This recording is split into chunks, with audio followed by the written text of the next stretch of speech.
Hey everyone, a big welcome back to our awesome subscribers and a special shout out to those of you tuning in for the first time. You've landed in the perfect place for spine-chilling stories that might just keep you up all night. Before we dive into today's creepy tale, let me know in the comments where you're watching from. Our community is growing fast and it's amazing to see how far it reaches.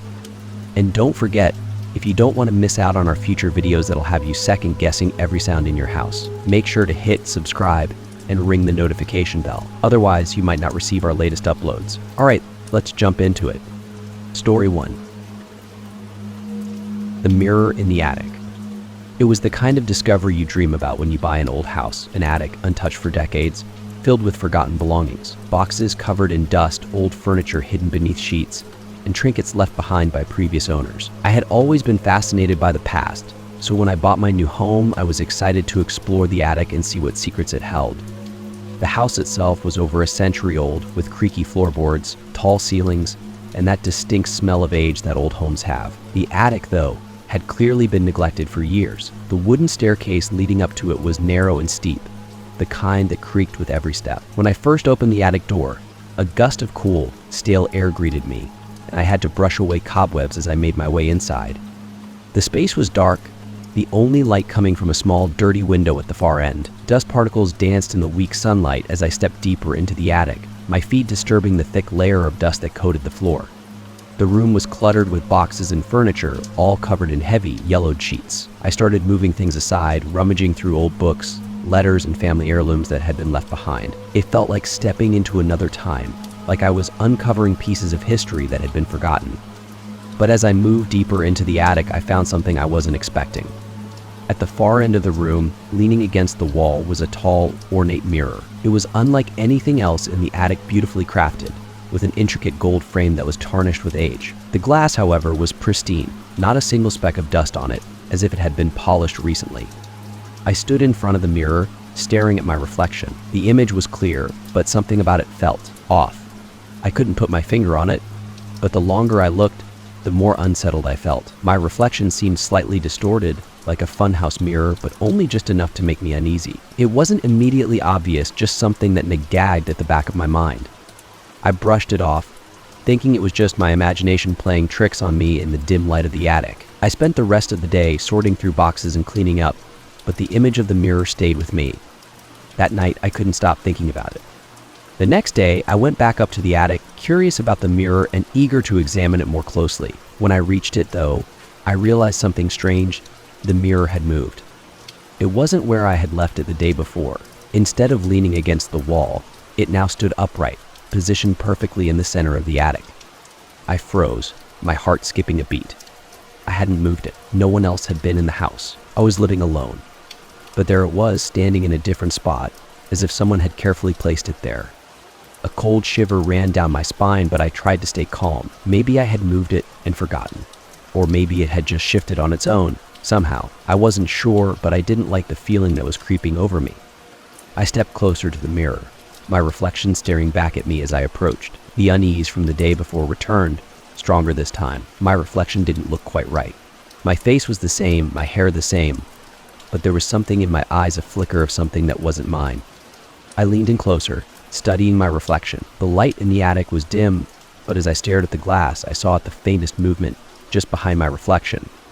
It was subtle, barely noticeable, but I was sure of it. Something moved behind me in the mirror, just at the edge of my vision. I whipped around, my heart pounding, but the attic was empty. Nothing but dust and old furniture. I turned back to the mirror, my breath quickening. My reflection was normal again, still unmoving, but I couldn't shake the feeling that something was wrong. Something was watching me through the glass.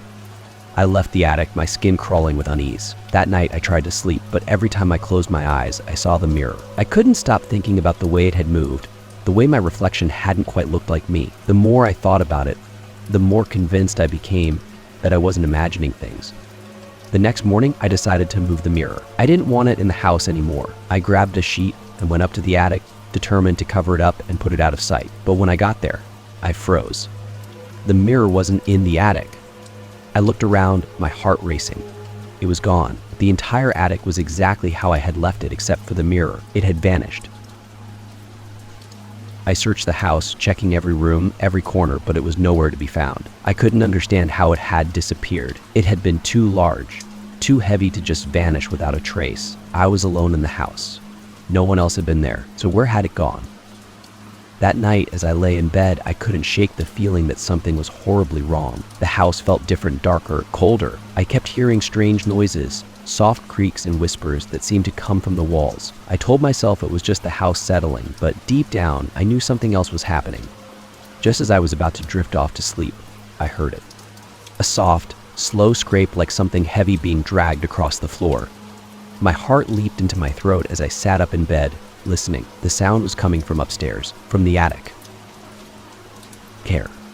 I grabbed my phone, using the flashlight as I made my way up the narrow staircase, my hands trembling. As I reached the top, the sound grew louder, closer. I took a deep breath, pushing open the attic door, the hinges creaking as I stepped inside. The attic was dark, the air thick and cold. My flashlight cut through the darkness, revealing the clutter of boxes and furniture. But then I saw it standing in the middle of the room. The mirror. It had returned, its gold frame gleaming in the light of my flashlight, the glass perfectly clean and polished. My breath caught in my throat as I stared at it, unable to comprehend how it had moved back into the attic. I hadn't brought it there. I hadn't even touched it. But it was there, waiting for me. I took a step closer, my heart pounding in my chest. My reflection stared back at me, the same uneasy expression on its face. I leaned in, shining the flashlight on the glass, searching for any sign of movement. Then, just as I was about to turn away, it happened.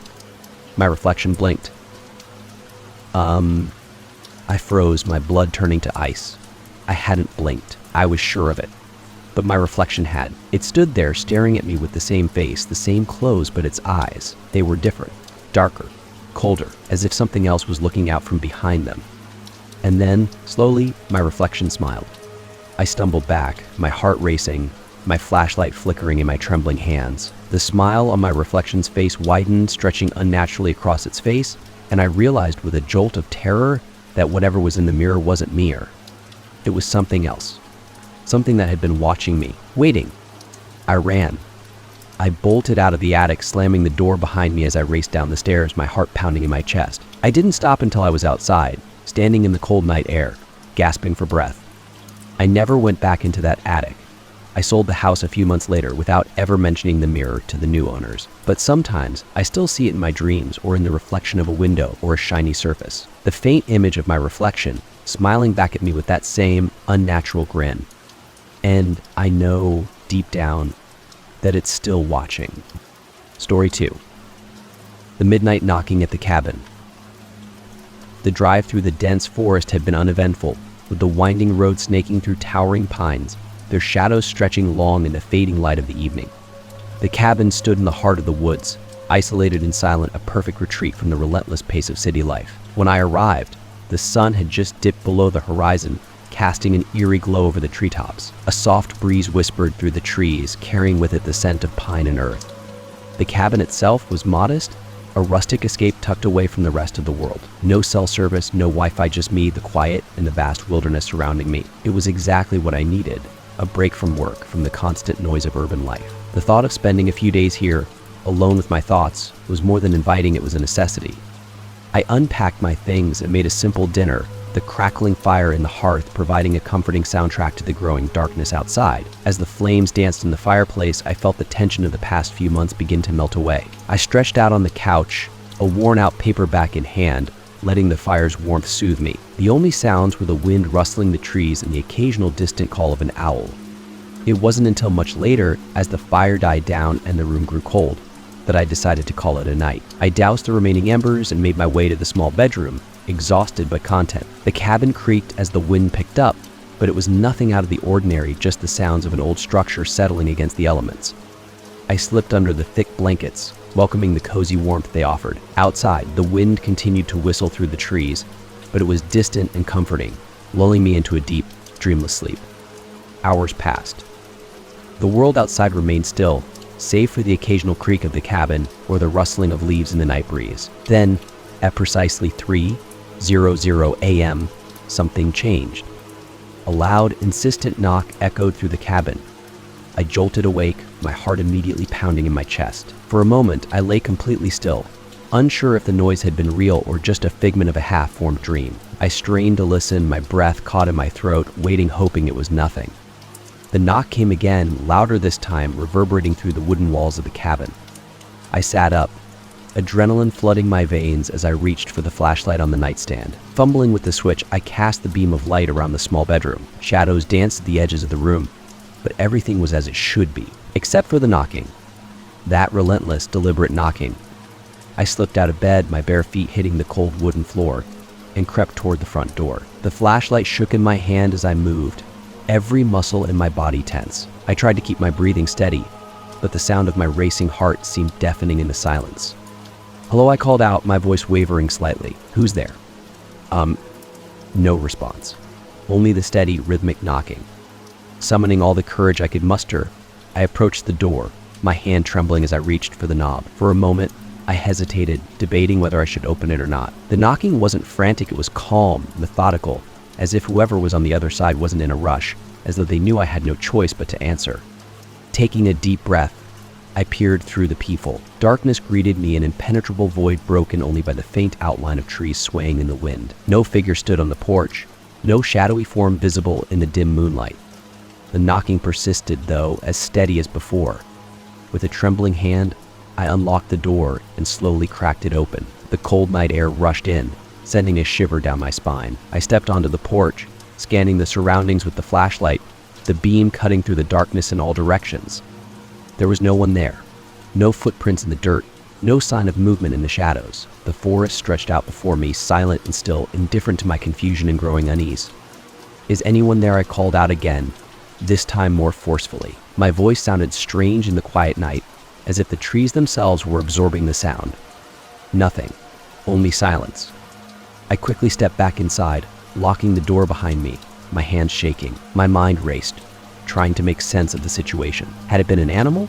A trick of the wind? Or was someone out there, lurking just beyond the reach of my flashlight? I checked all the windows, securing each one and making sure the locks were in place. Every creak, every gust of wind outside seemed magnified now, feeding into my growing paranoia. Sleep was out of the question. I returned to the bedroom, my heart still hammering in my chest, and sat on the edge of the bed, flashlight in hand, listening. The knocking did not return, but the memory of it lingered. My nerves were shot, every instinct screaming at me to stay alert, to be ready for something, though I didn't know what. The hours dragged on with me sitting there in the dark, waiting for the knock to come again, but it never did. Chip. When dawn finally broke, casting a pale light through the cabin's windows, I felt an overwhelming sense of relief. The weight that had been pressing down on my chest all night lifted slightly, though my exhaustion was palpable. I stepped outside, blinking in the morning light, and scanned the area one last time. The clearing around the cabin was empty, just as it had been the night before. Had I imagined it all? I shook my head, trying to shake off the remnants of fear that clung to me. I wasn't imagining things. The knock had been real, and someone or something had been out there, but without any evidence, I couldn't be sure of what it was. I spent the rest of the day trying to distract myself, hiking through the surrounding woods and losing myself in the beauty of the forest. But even as I walked beneath the towering trees and breathed in the crisp mountain air, a part of me remained on edge. Every crack of a branch, every rustle in the underbrush made me whip my head around, expecting to see someone or something following me. By the time night began to fall, I was exhausted, both mentally and physically. I knew I couldn't spend another sleepless night waiting for the knock to return, so I set up a camera on the porch, aimed at the front door, hoping to catch any sign of the nocturnal visitor. If the knocking came again, I would have proof. As the clock approached 3:00 a.m., I lay in bed, every muscle tense, listening for the knock. And it came. Right on cue, the loud, insistent knocking echoed through the cabin, just as it had the night before. My heart raced as I stared at the door, the sound relentless and unnerving. I grabbed my phone, eyes darting to the live camera feed, praying that I would see something, anything that would explain what was happening. But the porch remained empty. The camera showed nothing but the stillness of the night. The knocking continued, but there was no one there. Panic welled up inside me, and in a fit of desperation, I grabbed the flashlight and stormed to the door, flinging it open with more force than I intended. The knocking ceased abruptly, leaving only the echo of my pounding heart and the whisper of the wind. Once again, there was no one there. I shouted into the darkness, demanding answers from the unseen force that had tormented me for 2 nights. But the only response was the rustle of leaves, the distant call of an owl, and the overwhelming silence. Defeated, I retreated into the cabin, locking the door behind me. Exhaustion finally overtook me, and I collapsed into bed, drifting into a restless sleep. When I left the cabin the next morning, I couldn't shake the feeling that I was leaving something behind, something unresolved, a question unanswered, a fear unaddressed. The knocking may have stopped, but its memory would linger, haunting me long after I had driven away from the woods. Some mysteries, I realized, were never meant to be solved. Story 3. N. The shadow at the foot of the bed. Living alone in the city had its perks. My apartment, small and cozy, was my sanctuary, a place where I could unwind after long days at work and shut out the chaos of the outside world. It was on the 4th floor of an old building, tucked away on a quiet street lined with trees. The large windows let in plenty of natural light during the day, and at night, I could hear the faint hum of the city below, a comforting reminder that I was never truly alone. But that night, something felt different. I had come home exhausted from a long, grueling day at the office. After a quick dinner and a mindless TV show to unwind, I decided to head to bed early. The cool evening breeze drifted through the open window, carrying with it the familiar sounds of the city, distant car horns, the occasional murmur of voices from the street below. It was peaceful, the kind of background noise that usually lulled me into a deep, dreamless sleep. But something woke me that night. It was subtle at first, a strange feeling I couldn't quite place, a shift in the air, a sudden awareness that I was no longer alone in the room. My eyelids fluttered open, and for a moment I was disoriented, unsure if I was still dreaming or awake. The room was dimly lit, bathed in the soft glow of the moonlight filtering through the curtains. And then I saw him, a man standing at the foot of my bed. For a split second, I couldn't move. My mind was struggling to comprehend what I was seeing. Was this real, or was I still dreaming? My heart began to race, the adrenaline kicking in as my body caught up to my mind.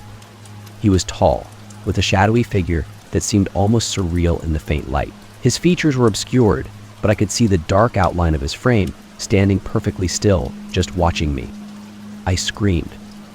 The sound was shrill, piercing the silence of the night. It felt like the air was sucked out of the room as my voice echoed in the confined space. In an instant, the man bolted, disappearing into the darkness of the apartment.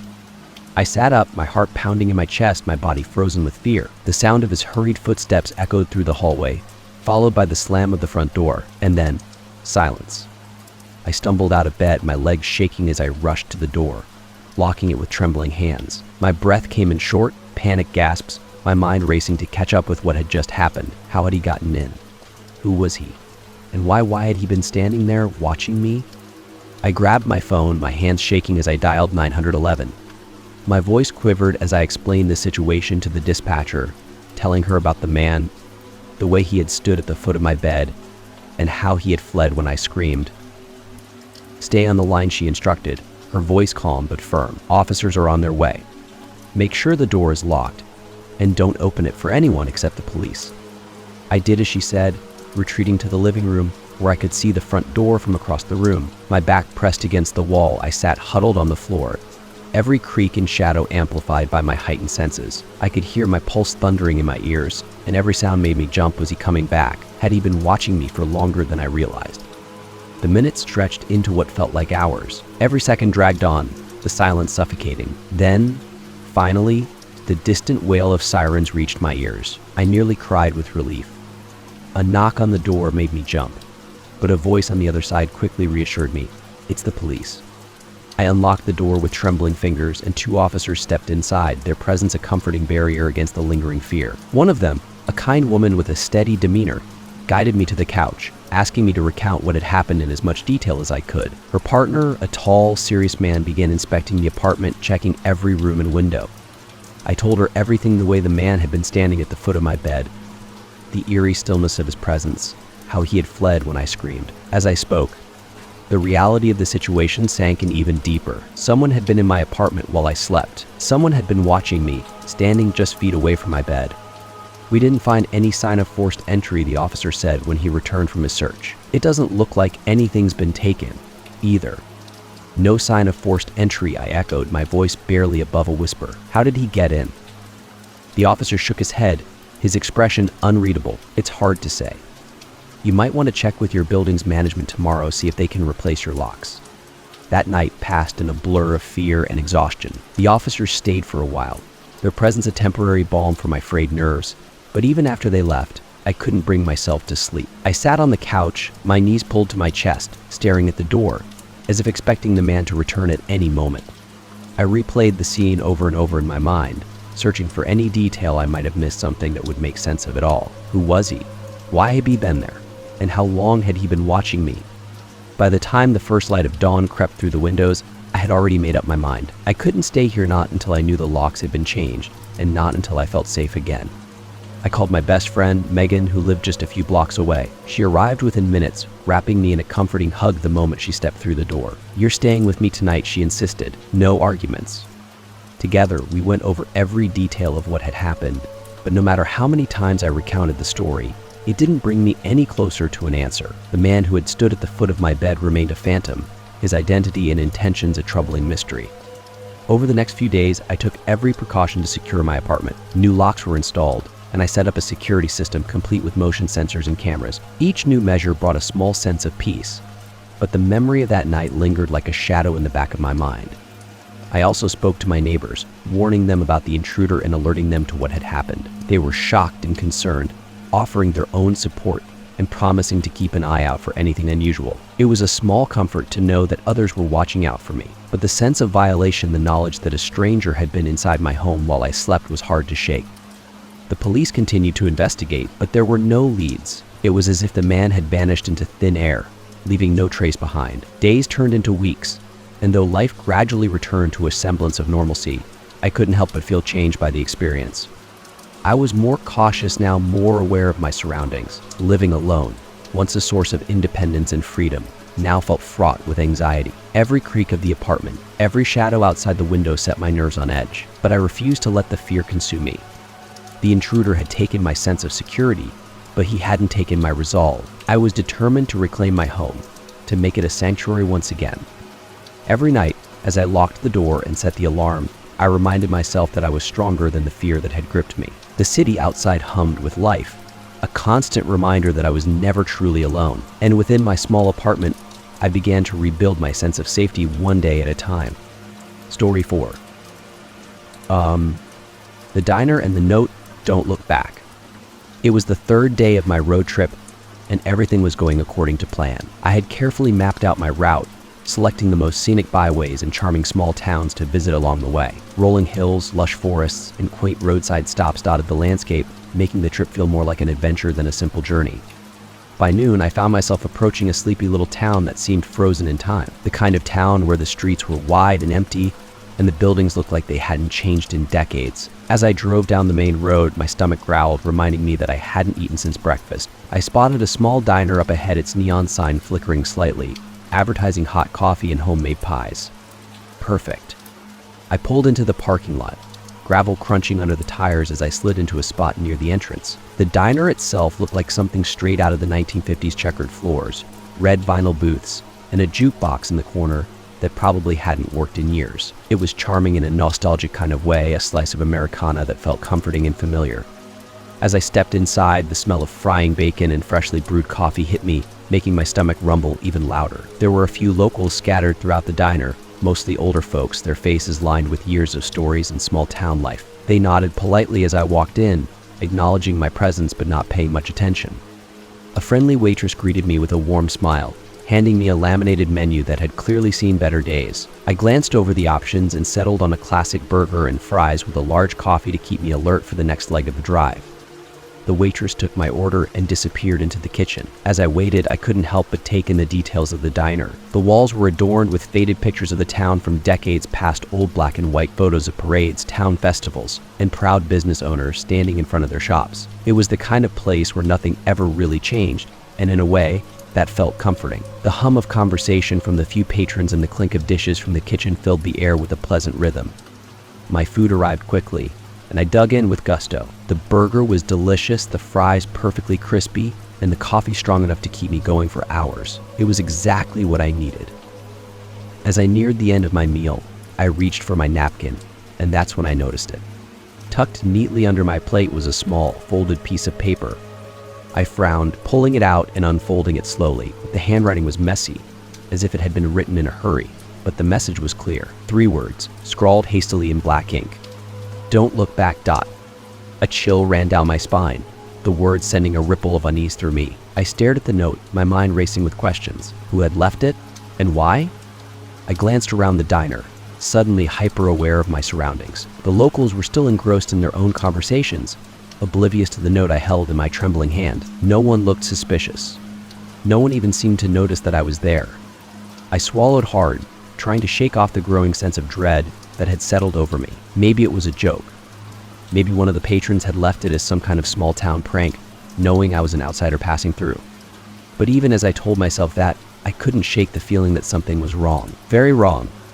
I finished my coffee, trying to keep my movements calm and steady. The note, now folded tightly in my fist, burned a hole in my pocket as I left a generous tip on the table and made my way to the register to pay. The waitress smiled as she handed me my change, but I barely heard her over the pounding of my heart in my chest. My mind was already focused on getting out of there.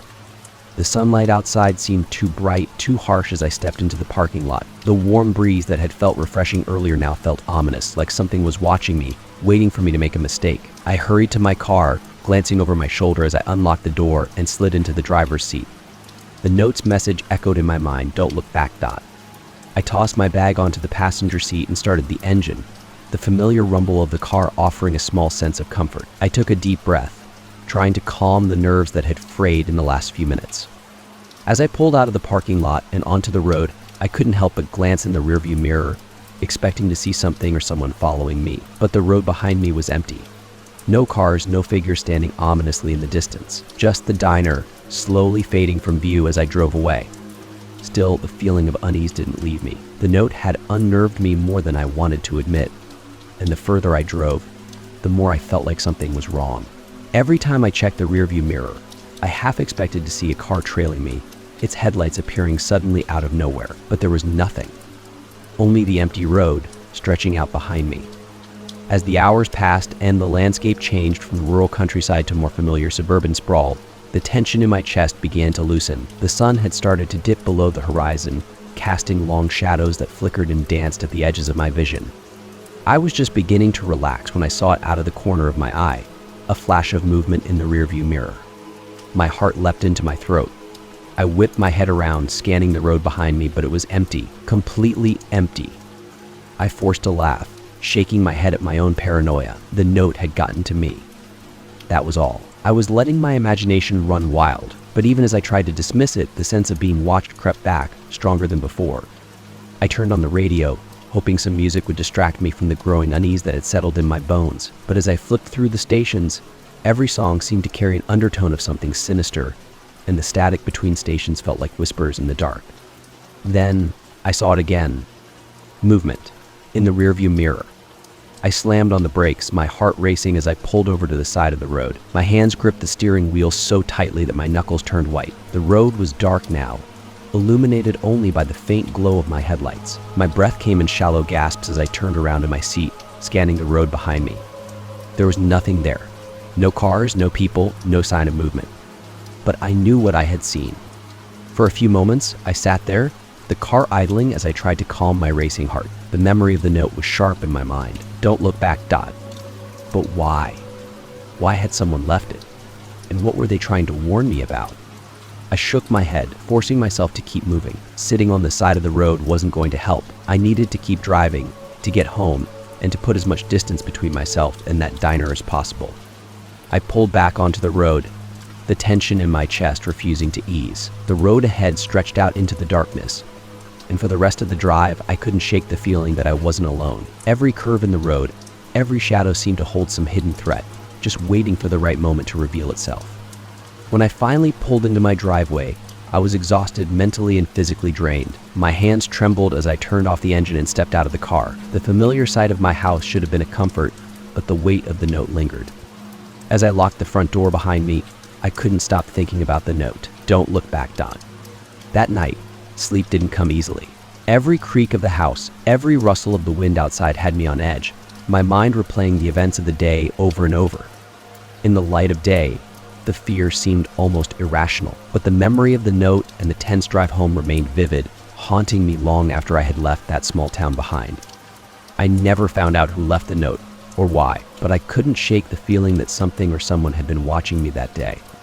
And I had listened. I hadn't looked back. Story 5. The Vanishing Man on the Graveyard Shift. Working the graveyard shift at the convenience store was usually a monotonous, quiet affair, the kind of shift where you could go hours without seeing another soul and the low hum of the fluorescent lights overhead became your only company. The store sat on a lonely stretch of road, flanked by a few apartment buildings and a parking lot that was almost always empty at night. I was used to it, the eerie silence, the stillness, the feeling of isolation. But one particular night made me rethink everything I thought I knew about that quiet. It was just after 2 a.m., and the store was dead, as usual. The sound of the refrigeration units humming softly in the background, combined with the faint drone of a late-night talk show playing on the small TV above the counter, was the only noise breaking the stillness. I stood behind the counter, sipping on a cup of stale coffee, trying to keep myself awake. The night was dragging on, and all I could think about was the end of my shift. Then the front door chimed, signaling that someone had entered. Glancing up, I saw a man walk in. Tall, thin, and dressed in a long, dark coat that nearly brushed the floor. He wore a wide-brimmed hat that cast a shadow over his face, making it impossible to see his features. Something about him immediately set me on edge. Maybe it was the way he moved slow, deliberate, as if he was too calm for the time and place. Or maybe it was the way the shadow seemed to cling to him, almost like it followed him wherever he went. "A good evening," I called out, my voice echoing in the empty store. The man didn't respond. He moved silently through the aisles, his coat swaying slightly as he walked. I tried to shrug it off, assuming he didn't hear me or just didn't want to talk. Some people are like that, especially at this hour, but there was something about his presence that gnawed at me. I watched him out of the corner of my eye as he moved through the store, his movements slow and deliberate. He didn't seem to be looking for anything in particular, just wandering. After a few minutes, I got busy with some restocking at the back of the store, but my mind stayed focused on him. A chill hung in the air that night, more than just the cold from the refrigerators. There was a sense of unease settling over me, something I couldn't shake. Eventually, I returned to the counter and glanced around, expecting to see him at the register, but he wasn't there. I hadn't heard the front door chime again, but the man was gone, just like that. The store was empty once more.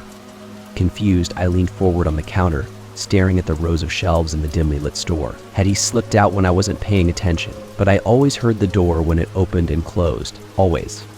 To ease my unease, I glanced up at the security monitor, something I did out of habit more than necessity. The store's security cameras captured every corner of the building, and I could see the feed on the small, grainy screen behind the counter.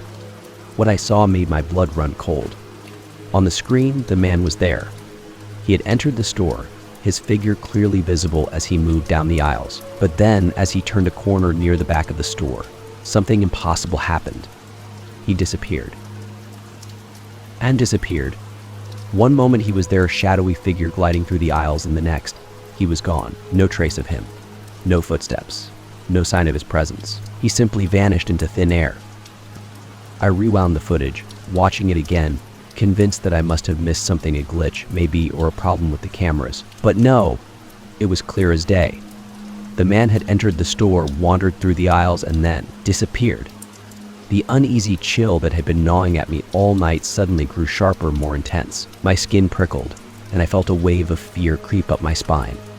I scanned the footage over and over, my eyes glued to the screen, desperate for some kind of rational explanation, but there was none. The man had vanished without a trace, leaving me alone in the silent, empty store. My mind raced with possibilities. Was this some kind of trick, a malfunction with the cameras? Or had I witnessed something far more sinister, something I couldn't explain? I glanced around the store again, half expecting to see him reappear out of the shadows, but there was nothing. The aisles were empty, bathed in the cold, sterile glow of the fluorescent lights. The air felt heavy, oppressive, as if the very walls of the store were closing in on me. Trying to shake off the fear that was rapidly taking over, I returned to the monitor and kept rewinding the footage. Over and over again, I watched as the man entered the store, moved down the aisles, and vanished. I couldn't stop watching, couldn't tear my eyes away from the impossible scene playing out on the screen. Every minute that passed felt like an eternity. My heart pounded in my chest, the adrenaline surging through my veins as I scanned the aisles once more, convinced that he was still in the store, hiding, watching me. It didn't help that the store was filled with dark corners, places where shadows lingered a little too long, places where the light didn't quite reach. I had never noticed how oppressive the quiet could be. The hum of the refrigeration units, once a comforting background noise, now felt like a dull, ominous drone. I moved restlessly behind the counter, checking the clock every few minutes, praying for my shift to end. My eyes kept darting to the corners of the store, to the aisles where the man had vanished, as if expecting him to step out of the shadows at any moment. And then the door chimed again. I flinched, my heart leaping into my throat as I looked up, but it wasn't him. Instead, it was a familiar face, an elderly man who lived down the street and came in every night for his usual pack of cigarettes, of staring at a newspaper. "Quiet night?" he asked, his voice calm, oblivious to the fear still gripping me. "Yeah, you could say that," I replied, forcing a shaky smile as I rang up his items. My hands trembled slightly as I handed him his change. The old man glanced at me, his brow furrowed in concern. "You all right? You look a little pale." I hesitated, unsure of how to explain what had just happened. How could I tell him that I'd watched a man vanish into thin air, that I had spent the last hour haunted by shadows and silence? I didn't want to sound insane. "Yeah, I'm fine," I said, forcing another smile. "Just a long night." The old man chuckled, shaking his head. "These graveyard shifts can get to you, play tricks on your mind when you're all alone." I nodded, though his words didn't bring much comfort. After he left, I stood behind the counter, staring at the empty aisles once again. The unease was still there, crawling just beneath my skin. The shadows seemed to linger a little longer than they should, and every creak, every rustle set my nerves on edge. When my shift finally ended, and the first light of dawn began to creep through the store's front windows, I breathed a sigh of relief. I grabbed my jacket and hurried out of the store, eager to leave the oppressive atmosphere behind. But the memory of that night lingered long after I walked out the door. The image of the man vanishing into thin air replayed in my mind over and over again, a puzzle with no solution, a mystery that gnawed at the edges of my thoughts. For weeks after, I kept glancing at the security monitors, half expecting to see him again, lurking in the shadows, but he never returned. He was a fleeting ghost in the memories of that one unsettling night, a reminder that even in the most mundane places, the unknown can always be lurking just beyond the edge of perception. Story 6. Well, the abandoned building and the mysterious occupant. There's a strange allure to abandoned buildings.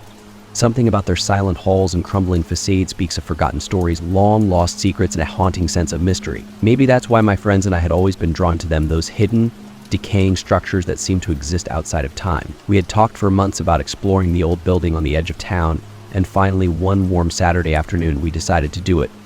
The building had stood for decades, its weathered brickwork and boarded-up windows a testament to a bygone era. It loomed at the edge of the woods, partially hidden by towering pines, casting long shadows across the overgrown path that led up to its entrance. From a distance, it seemed peaceful, almost inviting in a way. But as we got closer, its true nature revealed itself. The air around it felt different, heavier, and I could sense an undercurrent of tension building within our group.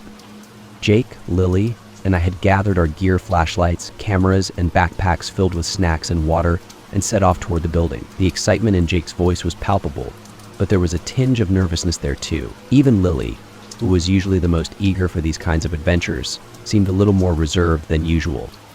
As we approached the building, we stood in silence for a moment, taking it all in. The structure seemed to loom over us, its once grand entrance now partially obscured by debris and overgrown vines. There was a gaping hole where the front door had once been, a jagged tear in the building's facade that led into darkness. "Are you sure about this?" Lily asked, her voice tinged with nervous excitement. She wasn't the type to back down from a challenge, but even she could sense that there was something off about this place. "Yeah, what's the worst that could happen?" Jake replied, grinning as he slung his backpack over his shoulder. "It's just an old building." I nodded, trying to mask my own apprehension. "We've talked about this for months. We can't back out now." We squeezed through the gap in the boards that blocked the entrance and stepped in. Immediately, the temperature dropped a few degrees and the musty scent of decay filled the air. Dust hung thickly, illuminated by the slivers of sunlight that managed to penetrate the boarded windows. The floor was littered with remnants of the past, discarded furniture, tattered books, rusted metal fragments, and old newspapers yellowed with age. The interior was as haunting as the exterior, with its cracked walls and peeling paint telling stories of a time long gone. Our footsteps echoed in the vast, empty halls, each creak of the floorboard sending a shiver down my spine. We moved cautiously, our flashlights cutting through the gloom. Every now and then, we would stop to take pictures, marveling at the eerie beauty of the derelict surroundings. There was something both fascinating and unsettling about exploring a place like this, a place that had once been full of life but was now abandoned, forgotten, and decaying. The deeper we ventured into the building, the more oppressive the atmosphere became. The air felt thick, almost suffocating, and every sound seemed to amplify in the stillness. I could feel the tension growing between us, though no one said anything. We were all on edge, our excitement now mingled with a sense of unease that we couldn't shake. Then, we found it. A large room at the end of a long corridor. It appeared to have been some kind of common area once, with faded paintings on the walls and an old piano in the corner, its keys yellowed with age. But it wasn't the room itself that caught our attention. It was what we found inside. In one corner of the room, near a broken window, was a neatly laid out sleeping bag. Next to it was a small stack of canned food, a half-empty water bottle, and a worn-out backpack leaning against the wall. A makeshift camp, tucked away in the ruins of this forgotten building. I stopped in my tracks, my heart skipping a beat. "Guys, look at this," I whispered, pointing to the scene in front of us. Jake and Lily turned, their expressions shifting from curiosity to concern as they took in the sight. The sleeping bag, the food, the backpack, it was all fresh. Someone had been living here, and recently. "Do you think someone's still here?" Lily asked, her voice barely above a whisper. Jake frowned, his eyes scanning the room. "Looks like it," he muttered. "We should be careful." Suddenly, the excitement of exploring the building was replaced by a sense of dread. This wasn't just an abandoned building anymore, it was someone's home, and we were trespassing. We decided to continue our exploration, but the discovery had changed everything. Our steps were quieter now, our movements more cautious. Every creak of the floorboards, every distant noise set us on edge. The building felt different now, no longer just a forgotten relic of the past, but a place where someone else had been, someone who might still be here. As we made our way through the dark, winding hallways, we found more evidence of recent habitation. Empty food wrappers, a worn jacket draped over a chair, a flashlight with fresh batteries. Whoever had been staying here had made themselves comfortable. The thought gnawed at me, making the building feel increasingly claustrophobic. And then we heard it. The unmistakable sound of footsteps, slow, deliberate, echoing through the hallway behind us. We froze, exchanging fearful glances. My heart was pounding in my chest, and I could see the same fear reflected in Jake and Lily's eyes. "Someone's following us," Jake whispered, his voice barely audible. Without another word, we turned and bolted. Our footsteps pounded in sync with the ones behind us as we raced through the twisting hallways, desperate to find our way out. The air around us seemed to close in, thick with panic, as the sound of the footsteps grew louder, closer. The exit loomed ahead, a small sliver of daylight shining through the gap in the boards. We scrambled toward it, squeezing through as fast as we could, our breaths coming in ragged gasps. We didn't stop running until we were a good distance from the building, collapsing onto the grass in a heap of nerves and exhaustion. I glanced back at the building, its crumbling facade now bathed in the warm light of the setting sun. It looked innocent enough from here, silent and still, but I knew better. "Did you see who it was?" Lily asked, her voice trembling. Jake shook his head, still catching his breath. "No, I just heard them." We sat in silence for a while, trying to process what had just happened. The building, once a symbol of adventure and excitement, had become something far more sinister. We had gone in search of mystery, and we had found it, but not in the way we had expected. We knew we had to report what we'd found. We couldn't just leave it, not when someone was living there, hidden away in the shadows. So we called the local authorities, telling them about the makeshift camp and the footsteps that had chased us out. They promised to investigate, but we never heard any updates. The building remained abandoned, its secrets and inhabitants shrouded in mystery. Our experience became a cautionary tale among our friends, a reminder of the unseen dangers that can lurk in forgotten places. Even now, I can't shake the feeling that we were being watched that day, that whoever had made that building their home had seen us, followed us, and let us go this time. But I'll never go back. Story 7. The threatening note at the apartment. There's something comforting about the predictability of everyday life. You wake up, go through your routine, and return to the safety of your home, where everything feels familiar and secure. For me, that security had always been my small, one-bedroom apartment. It wasn't anything special, but it was mine, a place where I could unwind after work and shut out the world. That sense of security vanished the day I found the note. It started like any other morning. The sun was barely rising, casting a soft golden light through the blinds as I made my way out the door, coffee in hand and keys jangling as I locked up. My apartment complex was a quiet one, tucked away on the edge of town, with mostly young professionals and older retirees as my neighbors. I rarely saw anyone except in passing, a friendly nod here and there, but I liked it that way, quiet, predictable.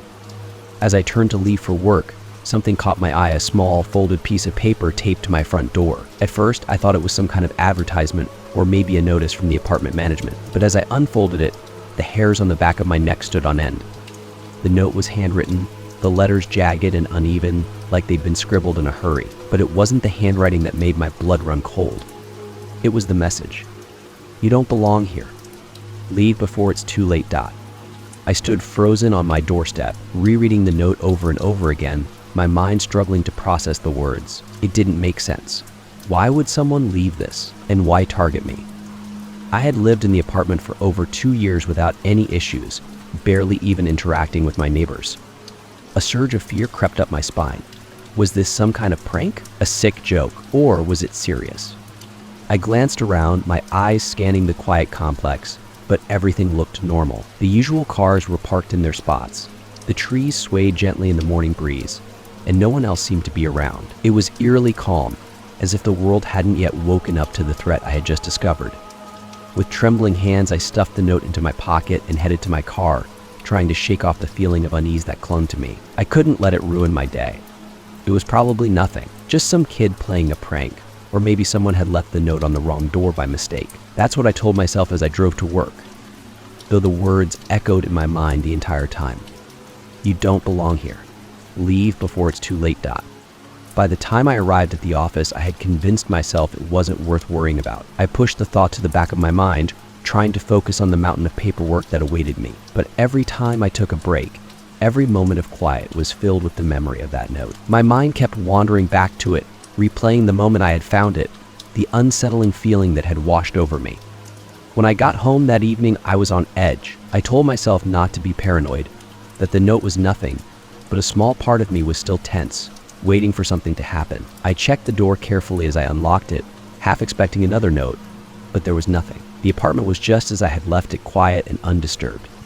Still, the sense of unease lingered. I couldn't shake the feeling that someone had been watching me, that someone knew I had found the note and was waiting to see what I'd do next. I locked the door behind me, double-checking the bolt before settling in for the night. I kept glancing at the windows, making sure the curtains were drawn, my ears straining for any unusual sounds. The usual comfort of my home felt hollow, like the walls were too thin, like anyone could be lurking just outside. The next few days passed uneventfully. I went about my routine work, groceries, dinner, bed, but the sense of being watched never left me. Every time I left my apartment, I would glance around nervously, scanning the parking lot and the hallways for any signs of the person who had left the note. But there was never anyone there. It was as if the entire complex had become a ghost town, and I was the only one left. Then, one night, something happened that made my worst fears come true. It was late, and I was getting ready for bed. The apartment was quiet, save for the occasional creak of the building settling and the distant hum of traffic from the highway. I had just finished brushing my teeth when I heard a soft, almost imperceptible sound. A knock at the door. My heart skipped a beat. It was after midnight. Who would be knocking at my door at this hour? I stood frozen in the bathroom, my toothbrush still in my hand, straining to listen. Maybe I had imagined it. Maybe it was just the building making noise or a neighbor passing by. Then it came again, louder this time. Knock. Knock. My pulse quickened, fear gripping me as I crept toward the front door, my bare feet silent on the carpet. I glanced through the peephole, but all I could see was darkness. Whoever was knocking had positioned themselves just out of view. Who's there? I called out, trying to keep the tremor out of my voice. No answer. My hand hovered over the door handle, every instinct screaming at me not to open it. I didn't know who or what was on the other side, but I knew it wasn't good. My mind raced back to the note, the warning scrawled in jagged handwriting. Leave before it's too late. Was this what they meant? Was this the threat they had warned me about? I backed away from the door, my heart pounding in my chest. The knocking came again, more insistent this time. Knock, knock, knock. It wasn't a neighbor. It wasn't someone I knew. It was something else, something darker. I grabbed my phone, my hands shaking as I dialed 911. The operator answered quickly, her voice calm and professional, but I could barely get the words out. "There's someone at my door," I whispered, my eyes glued to the front entrance. "I don't know who they are, but they've been knocking. They left a note a few days ago. It said I should leave." The operator stayed on the line with me, asking me questions, trying to keep me calm as I waited for the police. I kept my eyes on the door the entire time, the knocks still echoing in my ears. But just as suddenly as they had started, the knocks stopped. Silence fell over the apartment, thick and oppressive. I waited, my breath shallow, straining to hear any sign of movement outside, but there was nothing. No footsteps, no voices, just silence. When the police arrived a few minutes later, I opened the door cautiously, explaining everything that had happened. They searched the area thoroughly, but they found no one. No sign of the person who had been knocking, no indication of where they had gone. Could have been a prank, one of the officers suggested, though I could see the doubt in his eyes, but we'll keep an eye out. If anything else happens, call us immediately. After they left, I sat on the couch, staring at the door, my thoughts racing. Was it really just a prank? Or was someone really trying to scare me to make me leave? The note had said to leave before it was too late, but what did that mean? What was supposed to happen if I stayed? I didn't sleep that night. I kept every light on, my phone clutched in my hand, waiting for anything to happen. But the rest of the night passed in an eerie stillness, the knocks and the note haunting my every thought. Days turned into weeks, and though nothing else happened, the fear never left me. I couldn't shake the feeling that someone was still out there, watching, waiting for me to leave. I kept the note hidden away in a drawer, but its message lingered in my mind every day. "You don't belong here. Leave before it's too late, Dot." I never found out who left it, or who had been knocking on my door that night, but I couldn't stay in the apartment much longer. The fear had become too much. I packed up and moved within the month, leaving the apartment and its strange mystery behind. But even now in my new place, I sometimes wake up in the middle of the night, half expecting to hear that knock again. Story 8. The cry for help in the wilderness. The forest had always been a place of solace for me, a sanctuary where I could escape the chaos of everyday life. It was quiet, vast, and untouched by the noise of the modern world. That's why I had decided to go on this solo camping trip. No distractions, no people, just me, the trees, and the open sky. It had been a long week at work, and I needed this time to think, to breathe, and to be completely alone with my thoughts. I had set up camp deep in the wilderness, miles from the nearest trailhead. I liked it that way. No other campers, no signs of civilization, just the whisper of the wind through the trees and the occasional rustle of leaves as small animals scurried by. The air was crisp and cool, the scent of pine heavy in the air, and the only light came from the flickering flames of the campfire I had built. As the evening turned to night, the temperature dropped, but the fire kept me warm as I sat by it, sipping on some tea and staring up at the stars. The forest was silent now, save for the occasional crackle of the fire. I had never felt so at peace, so completely at one with nature. It was perfect. But that peace didn't last. It was around midnight when I heard it for the first time, a faint, distant cry carried on the wind. "Help! Help me!" I froze, my heart skipping a beat as the sound registered in my mind. At first, I thought I had imagined it. I had been lost in thought, my mind wandering, and maybe the wind had played tricks on me. But then I heard it again, clearer this time. "Help me." It was a woman's voice, soft and desperate, coming from somewhere deep in the woods. My mind raced. Who could it be? I was miles away from the nearest trail, and I hadn't seen another person since I'd left my car at the trailhead earlier that day. The chances of someone being out here, in the middle of nowhere, at this hour seemed slim. But the voice, it was real. Someone was out there. I grabbed my flashlight, my pulse quickening as I stood up and listened. The voice came again, faint and pleading. "Please, help." I couldn't just ignore it. Someone needed help. I turned on the flashlight and shined it into the darkness, trying to pinpoint the direction of the voice. The beam of light cut through the thick trees, but the forest swallowed it up, leaving me with only shadows and the distant sound of the woman's cries. "Hello," I called out, my voice shaky. "Where are you?" There was no immediate response. The silence that followed was heavy, oppressive, as if the entire forest was holding its breath. I waited, my heart pounding in my chest, straining to hear anything, footsteps, rustling, anything that would guide me to the source of the voice. Then, after what felt like an eternity, the cry came again. "Please, help." It was closer now, but still distant, as if the woman was struggling to move. I couldn't ignore it any longer. Grabbing my jacket and my flashlight, I set off into the woods, following the sound. The beam of the flashlight bounced off the trees, casting long, eerie shadows that seemed to shift and move as I walked. Every step I took felt heavier, the weight of the situation pressing down on me. The voice continued, leading me deeper into the forest. Help me, please. My mind raced with possibilities. Had she gotten lost? Injured? Was she hurt and unable to find her way back to the trail? The more I thought about it, the more my sense of urgency grew. I quickened my pace, calling out every few minutes to let her know I was coming. "I'm here," I shouted. "I'm coming to help." But the voice never answered me directly. It just kept calling out, repeating the same desperate plea over and over. "Please, help me." I had been walking for what felt like half an hour, deeper into the woods than I had ever intended to go. The trees were thicker here, the undergrowth more tangled, and the path ahead was harder to navigate. My flashlight flickered as the battery began to weaken, and I cursed myself for not bringing extra batteries. The voice, though, kept calling. "Help me." It was closer now. I was sure of it. I pressed on, the cold night air biting at my skin, my breath coming in shallow gasps. The forest seemed darker here, more oppressive, and the sense of unease that had been gnawing at me since I'd first heard the voice was now a full-blown wave of dread. Something didn't feel right. I stopped for a moment, turning off the flashlight to conserve what little power it had left. I stood in the darkness, listening to the sounds of the forest. But there was nothing, just an eerie, suffocating silence. The voice had stopped. "Hello," I called out again, my voice trembling. "Where are you?" No answer. The hair on the back of my neck stood up as I stood there, my eyes straining to see in the darkness. Had she found help? Had she stopped calling because she was safe? Or had something happened to her? Suddenly, the cry came again, but this time it was different, louder, closer, too close.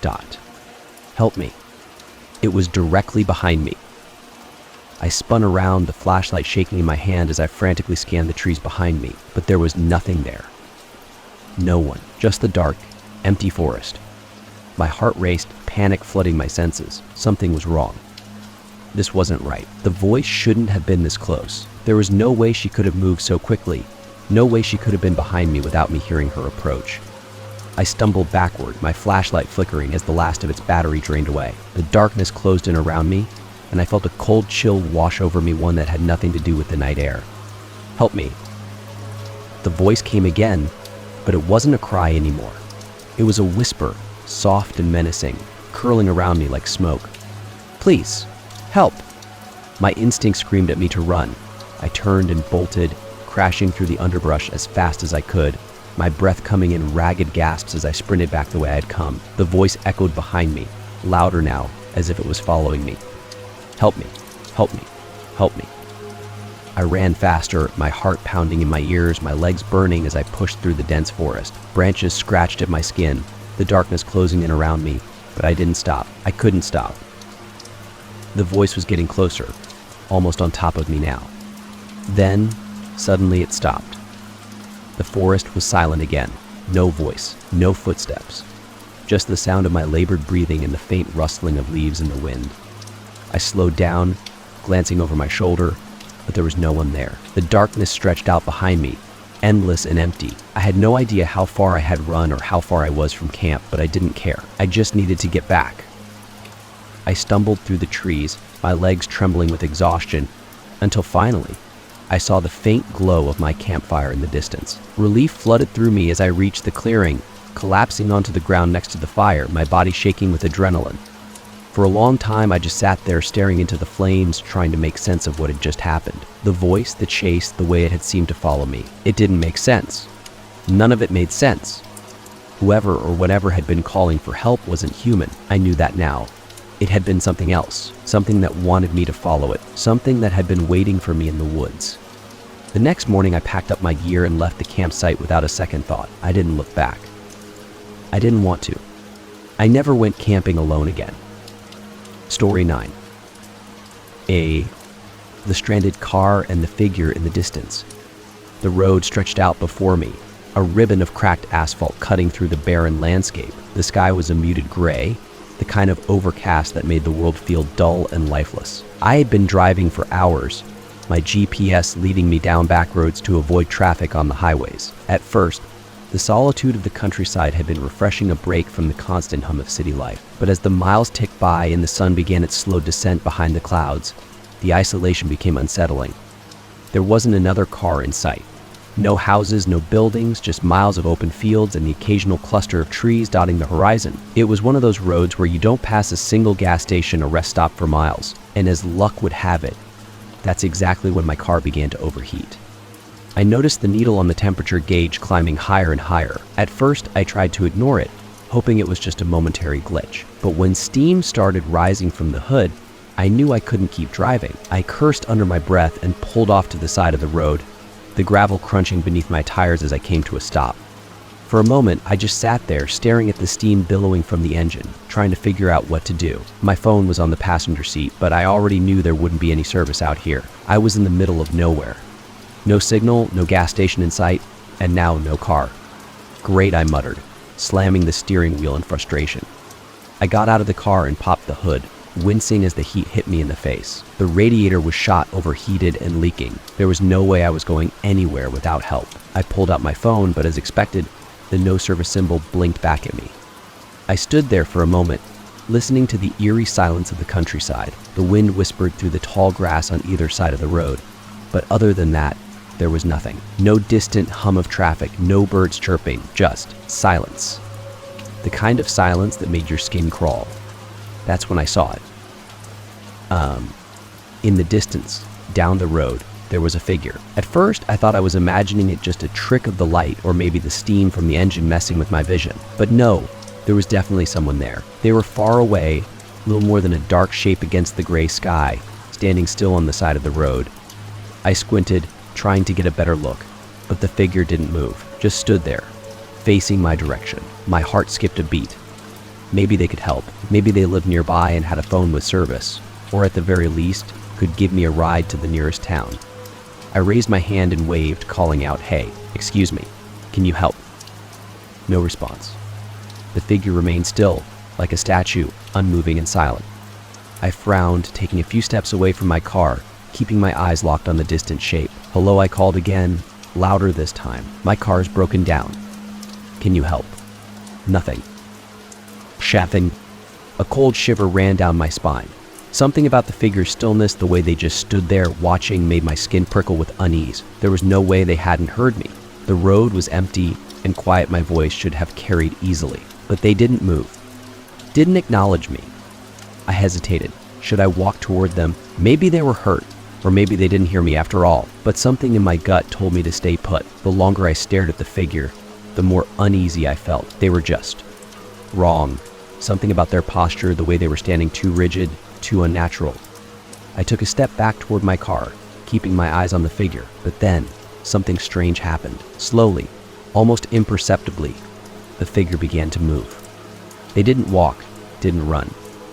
They just glided forward, their movements smooth and unsettling. My heart leapt into my throat as I watched them grow closer, their dark silhouette becoming clearer with every passing second. I stumbled backward, my pulse racing. This wasn't right. No one moved like that. No one glided like that. "Hey," I shouted, more out of fear than anything else. "Stay back." The figure didn't stop, didn't slow down, just kept coming. I turned and ran back to my car, slamming the door shut behind me, locking it with trembling hands. My breath came in short, panic gasps as I glanced in the rearview mirror, my eyes darting back to the figure, but they were gone. The road was empty. I blinked, staring at the stretch of asphalt behind me. How could they have disappeared? They had been right there coming toward me, and now, nothing, just an empty road stretching out into the distance. My heart pounded in my chest, my hands gripping the steering wheel so tightly my knuckles turned white. I scanned the horizon, searching for any sign of movement, but there was nothing. The figure had vanished as quickly as they had appeared. I sat there, breathing heavily, trying to make sense of what had just happened. Maybe it was the heat. Maybe I was dehydrated, or maybe the stress of the car breaking down was making me see things. But even as I tried to rationalize it, the fear wouldn't leave me. I glanced at my phone again, hoping for even the faintest signal, but it was still dead. No service. I was stranded, alone, and now I wasn't sure if I was really alone at all. I debated getting out of the car again, but every instinct screamed at me to stay inside. I locked the doors and sat back, staring out at the empty road, waiting. For what? I wasn't sure. Part of me hoped another car would come by, someone who could help, but a darker part of me feared that the figure would return, that they were still out there, watching, waiting for me to step outside. Minutes passed. Then an hour. The sun sank lower in the sky, casting long shadows across the road. The world around me seemed to grow darker, colder. As the daylight faded, I kept my eyes on the road, half expecting the figure to reappear at any moment, but they didn't. Eventually, as the last light of day slipped below the horizon, I made a decision. I couldn't stay here all night.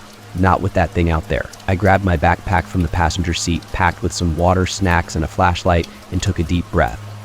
I had no choice. I had to walk. There was no telling how far the nearest town was, but it was better than staying in the car, waiting for something worse to happen. As I opened the door and stepped out onto the road, the cool night air hit me like a slap in the face. The silence was deafening. No crickets, no birds, no sound at all, just the wind, soft and slow, rustling through the tall grass.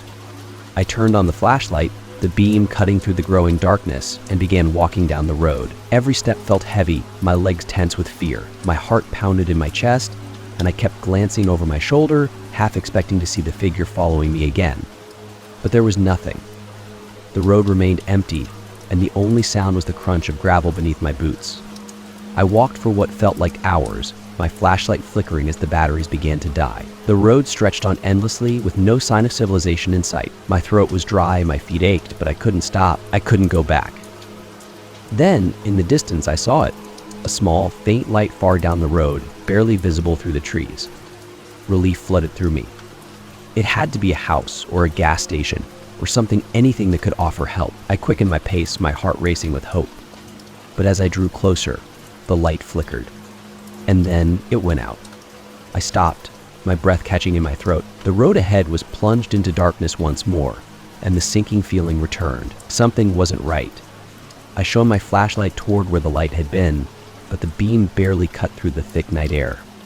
Then, from the shadows, I heard it. A soft, distant voice. "Help me." I froze, my blood turning to ice. The voice was familiar, too familiar. It was my voice. Story 10. The Babysitter and the Stranger at the Door. Babysitting wasn't something I did often, but when my friend Sarah called in a panic, asking if I could cover for her last minute, I couldn't say no. She had promised me it would be an easy night. The baby, Maddie, had already been put to bed, and all I needed to do was hang out for a few hours until the parents got home. Easy money, right?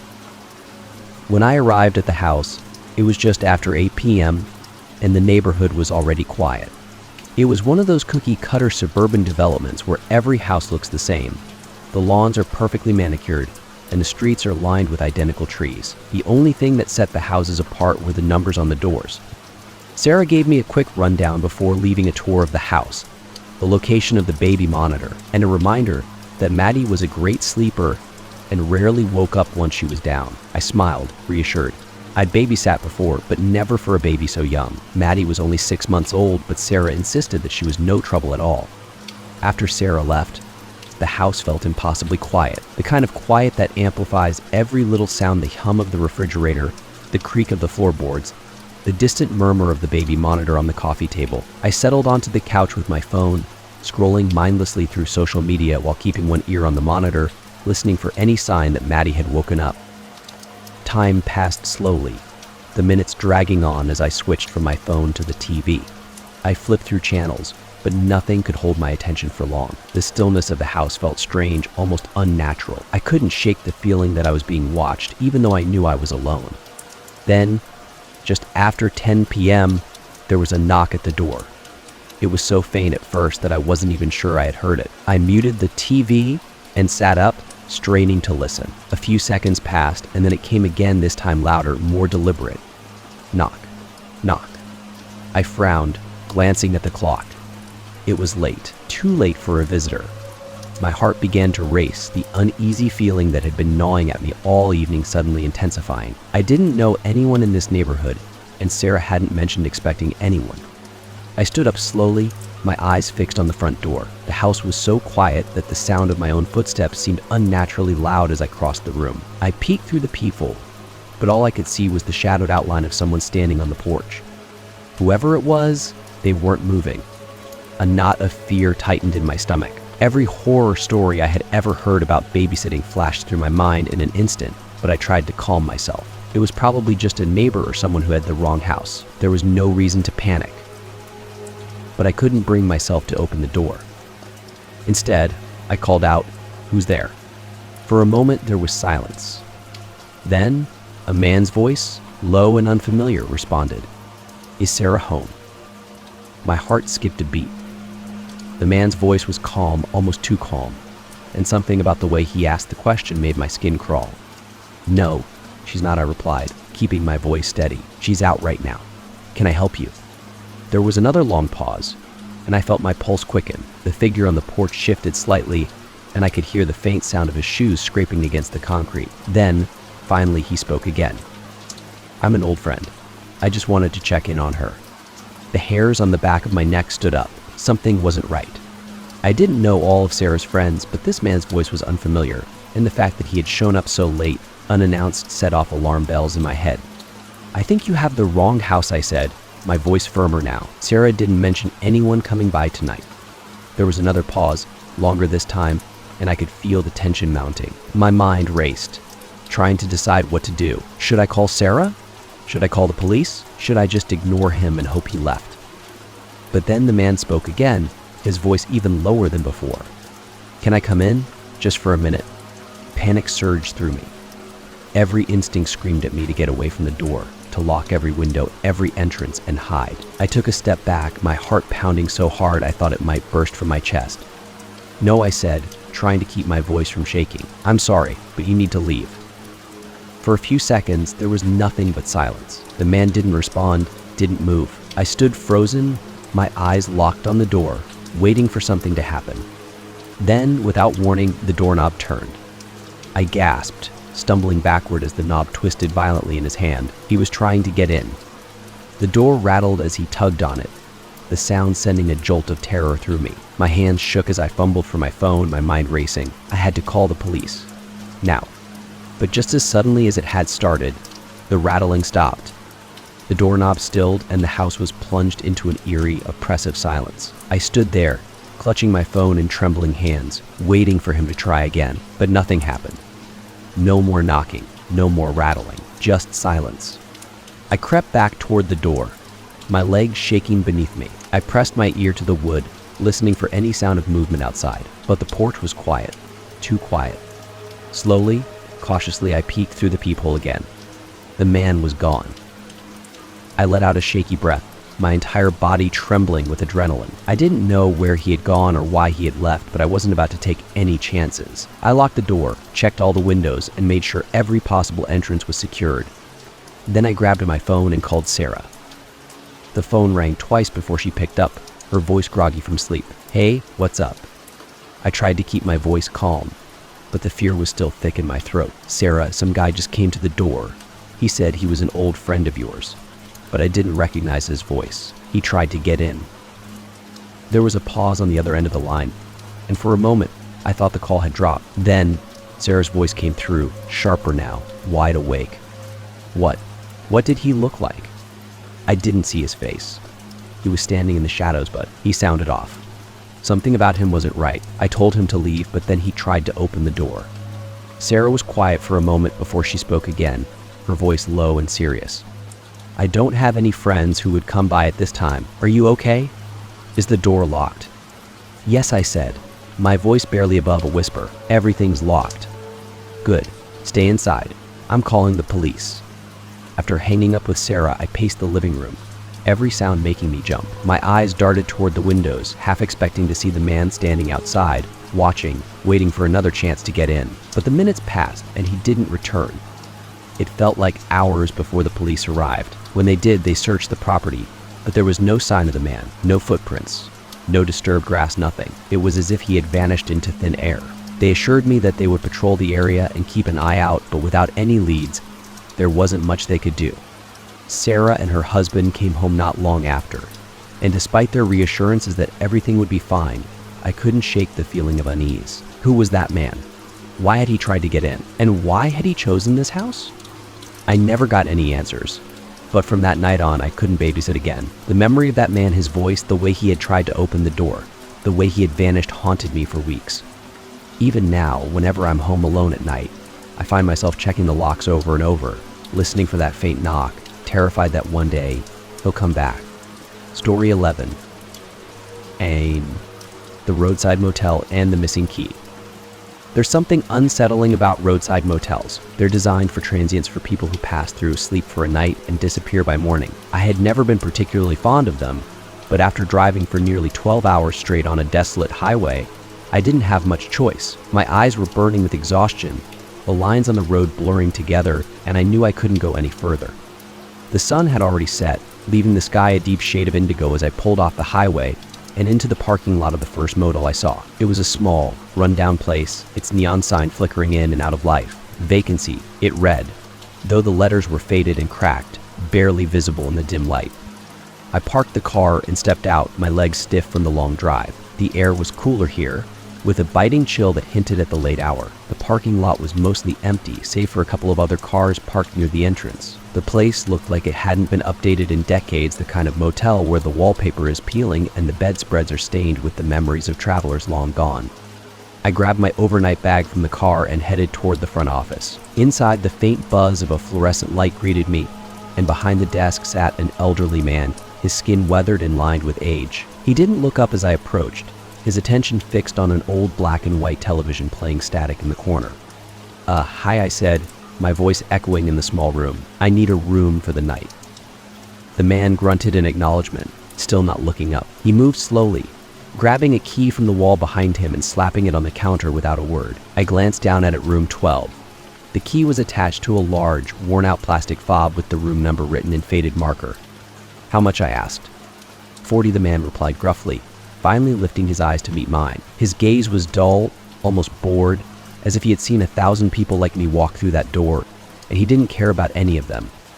I handed him the cash, took the key, and left the office without another word. As I stepped back outside, the cold night air hit me again, and I shivered. The motel seemed even more deserted now, the silence heavy and oppressive. I glanced around the parking lot, but there was no one else in sight, just my car and 2 others sitting like silent sentinels under the dim glow of the streetlights.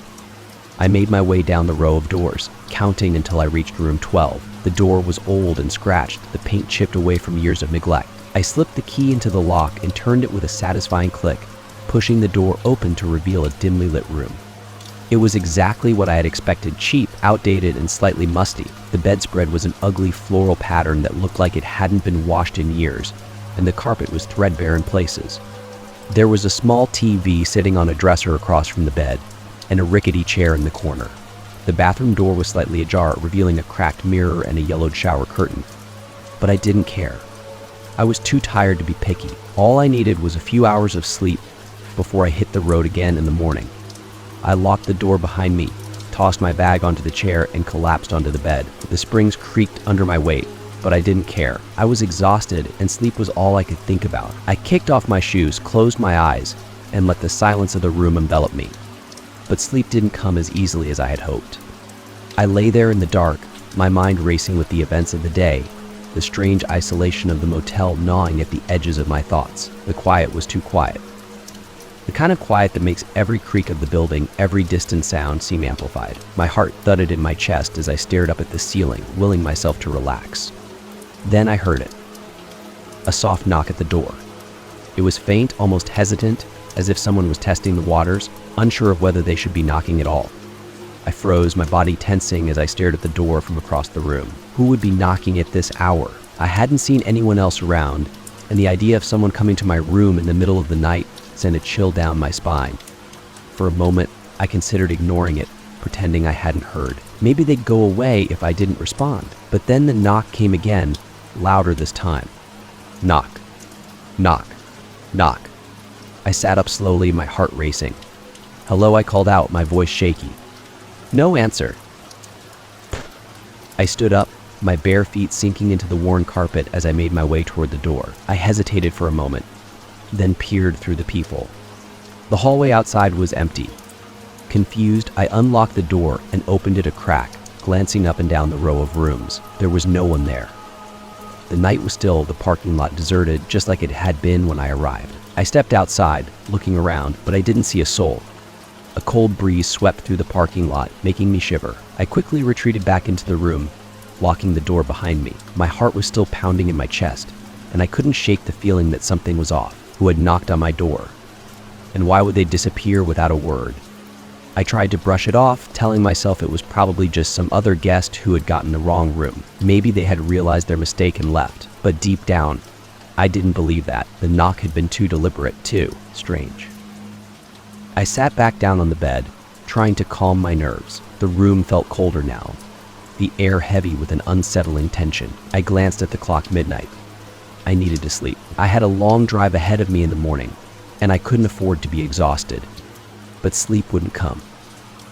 The minutes ticked by, and the silence grew more oppressive with each passing second. My mind raced, replaying the sound of the knock over and over again. I couldn't shake the feeling that something was wrong. Then I heard it again.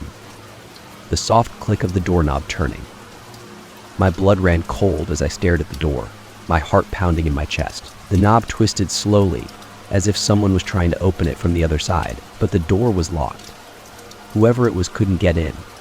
I jumped up from the bed, rushing to the door and pressing my back against it, holding the lock in place. "Who's there?" I called out, my voice shaking.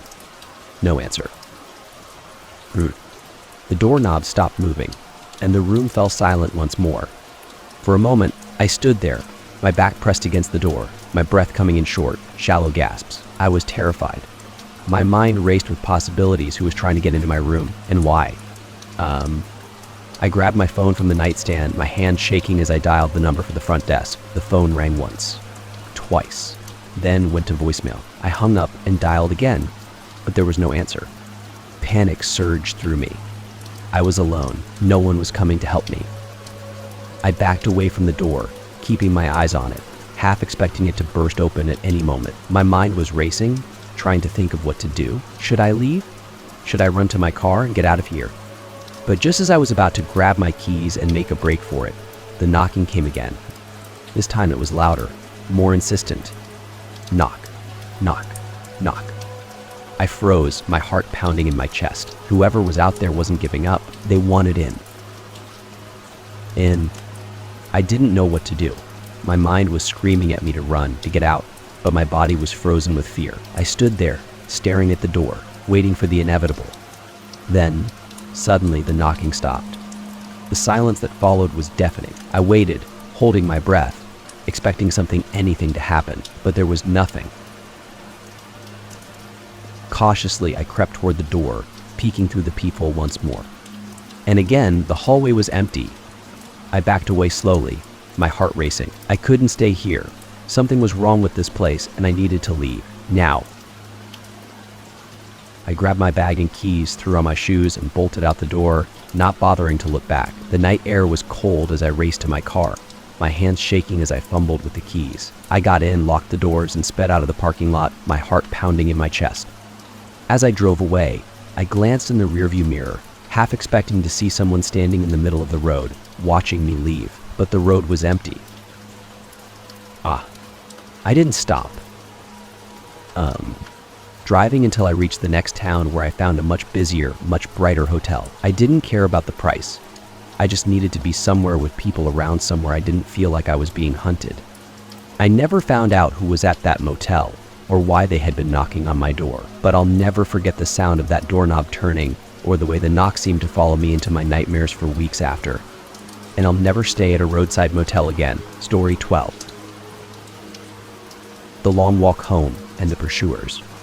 It was later than it should have been, and I was walking home alone. The streets were empty, as they always were in my quiet suburban neighborhood. The only sounds were the faint hum of streetlights and the occasional rustle of leaves in the wind. I had just finished a long shift at the restaurant and, as usual, had missed the last bus home. Normally, it didn't bother me. The walk wasn't far, maybe 20 minutes, and I enjoyed the peaceful solitude that came with walking under the stars. But tonight felt different. Tonight, the air was heavy, and the silence felt oppressive, as if the whole world was holding its breath.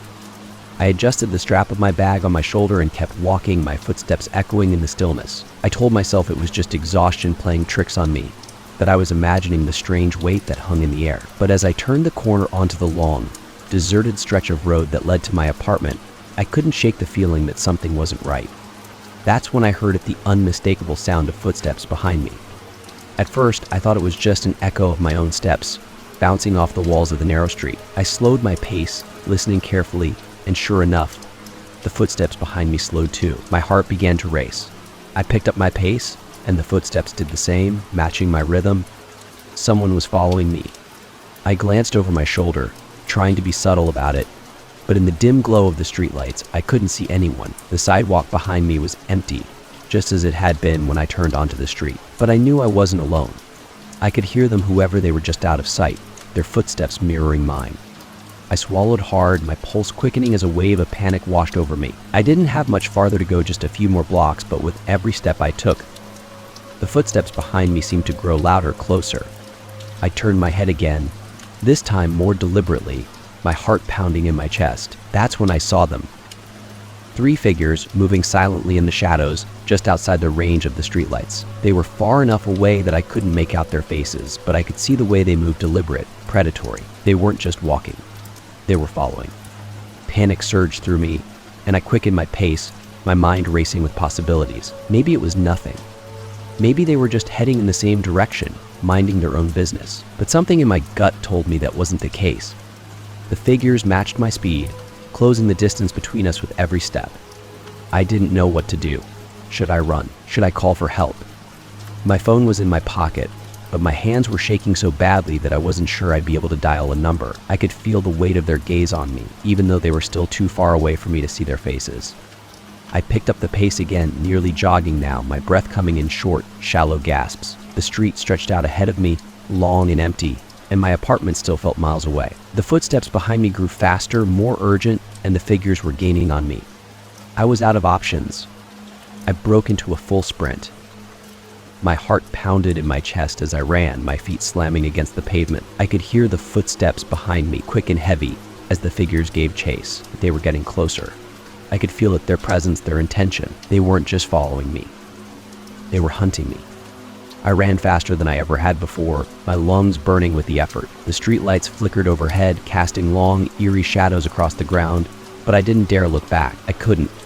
I had to focus on the road ahead, on the safety of my apartment just a few blocks away. But I could hear them. They were almost on top of me now, their footsteps pounding in my ears, so close I could almost feel their breath on my neck. I veered off the sidewalk and darted down an alleyway, my heart racing as I tried to lose them. The alley was narrow, lined with tall fences and dark corners, and I hoped it would be enough to throw them off my trail. But as I rounded the corner, I made a horrifying realization. There was no way out. The alley dead ended at a tall, chain-link fence that was too high to climb in my panic state. I skidded to a stop, my breath coming in ragged gasps as I stared at the barrier in front of me. Behind me, the footsteps slowed, and I knew they had caught up. I turned, pressing my back against the fence, my heart pounding in my chest, as the 3 figures stepped into the alley, their faces still hidden in the shadows. They moved slowly, deliberately, their eyes locked on me, and I could feel the weight of their presence pressing down on me. They stopped a few feet away, standing in silence for a moment that stretched on for what felt like an eternity. One of them stepped forward, and finally I could see his face pale, with sunken eyes and a twisted grin that sent a shiver down my spine. "Looks like you've had a long night," he said, his voice low and mocking. "Mind if we keep you company?" My blood ran cold. I pressed myself harder against the fence, my mind racing with panic. There was no escape, nowhere to run. The other 2 figures stepped closer, their faces twisted in the same eerie smile. They didn't say a word, but their presence spoke volumes. They weren't here by accident. They had followed me, hunted me, and now they had me cornered. "What do you want?" I stammered, my voice barely above a whisper. The leader tilted his head, still smiling that unnerving smile. "Oh, nothing much," he said. "Just a little fun." I swallowed hard, my hands trembling as I reached for my phone. But before I could dial, the man lunged at me, grabbing my wrist and pinning it against the fence. His grip was cold, impossibly strong, and his twisted grin never faltered. "You're not going anywhere," he hissed, his breath hot against my face. Panic surged through me, and I struggled against his grip, but he held me fast, his fingers digging into my skin. The other 2 figures moved in closer, their eyes gleaming with malevolent intent. I was trapped. My heart pounded in my chest, my mind racing for a way out, but there was nothing. No one was coming to save me. I was alone. But then, in the distance, I heard something. A faint sound, voices, footsteps coming from the street beyond the alley. I wasn't sure if it was real or just my desperate imagination, but it was enough to make the leader pause. His grip loosened for just a moment, and I took my chance. With all the strength I could muster, I shoved him back, tearing myself free from his grasp. I didn't wait to see his reaction. I bolted past him, back toward the entrance of the alley, my legs burning with exhaustion but fueled by sheer terror. I heard them shout behind me, their footsteps pounding the pavement once more. But this time I had a head start. I ran faster than I thought possible, my lungs screaming for air as I sprinted down the street, toward the faint glow of the main road ahead. I didn't stop. Not when I reached the sidewalk, not when I crossed the street, not until I saw the bright lights of a convenience store up ahead. The automatic doors slid open as I stumbled inside, gasping for breath, my heart still racing. The clerk behind the counter looked up, startled by my disheveled appearance. "Are you okay?" he asked, his voice filled with concern. I nodded, but the truth was, I wasn't sure. I didn't look back. I couldn't. All I knew was that I had escaped, barely. For the rest of the night, I sat in that convenience store, too afraid to go back outside, too terrified to finish my walk home. The thought of those figures, those men, still haunted me. I had no idea who they were or what they had wanted, but one thing was clear. They hadn't just been following me, they had been hunting me. Story 13. N. The solo camping trip and the mysterious girls. There's something magical about camping alone. It's just you, the stars, and the whisper of the wind through the trees. I've always been an outdoorsy person, so when I needed a break from the chaos of work, a solo camping trip seemed like the perfect escape. No distractions, no deadlines, just pure solitude and nature. I chose a remote spot in a national forest, miles away from any established trails or campsites. It was the kind of place where you could go days without seeing another person. Exactly what I needed. I arrived at the site just before dusk, the sun casting a warm golden light over the treetops. The area was perfect, secluded, quiet, and surrounded by towering pines. I set up my tent at the edge of a small clearing, unpacked my gear, and started a fire to cook a simple dinner. As the sky darkened, the familiar sounds of the forest filled the air, the chirping of crickets, the rustle of leaves, the occasional hoot of an owl in the distance. It was peaceful, exactly the kind of solitude I had been craving. After dinner, I sat by the fire, watching the flames dance as the night deepened. The stars began to appear, twinkling through the gaps in the trees, and I felt a sense of calm wash over me. It was moments like these that made me love camping, the feeling of being completely disconnected from the rest of the world, alone in the vast wilderness. But as the fire began to die down and the woods grew darker, I couldn't shake the feeling that something was off. It wasn't anything specific, just a vague sense of unease that settled in the pit of my stomach. The night felt too quiet. The usual symphony of nocturnal sounds had faded, leaving an eerie stillness in its place. I brushed it off, telling myself it was just my imagination. The isolation was probably getting to me. After all, I hadn't seen another person since I'd left the trailhead earlier this sea. Still, I couldn't shake the feeling that something was watching me from the shadows beyond the firelight. I decided to call it a night. I doused the fire, made sure my food was packed away to avoid attracting any unwanted animal visitors, and crawled into my tent. The familiar warmth of my sleeping bag was comforting, and I tried to relax as the darkness closed in around me. The sound of the wind rustling through the trees was the only noise that broke the silence, and for a moment, I let myself believe that everything was fine. But then I heard it. A low, guttural growl coming from somewhere just outside the tent. I froze, my heart skipping a beat as I listened. The growl was deep, menacing, and unlike anything I had ever heard before. It wasn't the sound of a coyote or a wolf. This was something different, something bigger. The hairs on the back of my neck stood on end as the growl echoed through the stillness of the night. My mind raced. What could it be? A bear, maybe. I knew the area was home to black bears, but they rarely attacked people unless provoked. I hadn't left any food out, so there was no reason for a bear to be interested in my camp. But the growl, it didn't sound like a bear. It sounded more deliberate, almost like a warning. I lay perfectly still, my heart pounding in my chest as I strained to hear any other sounds. For a few moments, there was nothing, just the soft rustle of the wind through the trees. I hoped, desperately, that whatever it was had moved on, but then I heard it again. Another growl, closer this time. I sat up slowly, my breath catching in my throat. My flashlight was within reach, but I hesitated. What if I turned it on and saw something I didn't want to see? What if the light drew whatever was out there closer? I gripped the flashlight tightly, my fingers trembling as the growl came again, so close now that I could feel the vibration of it in my chest.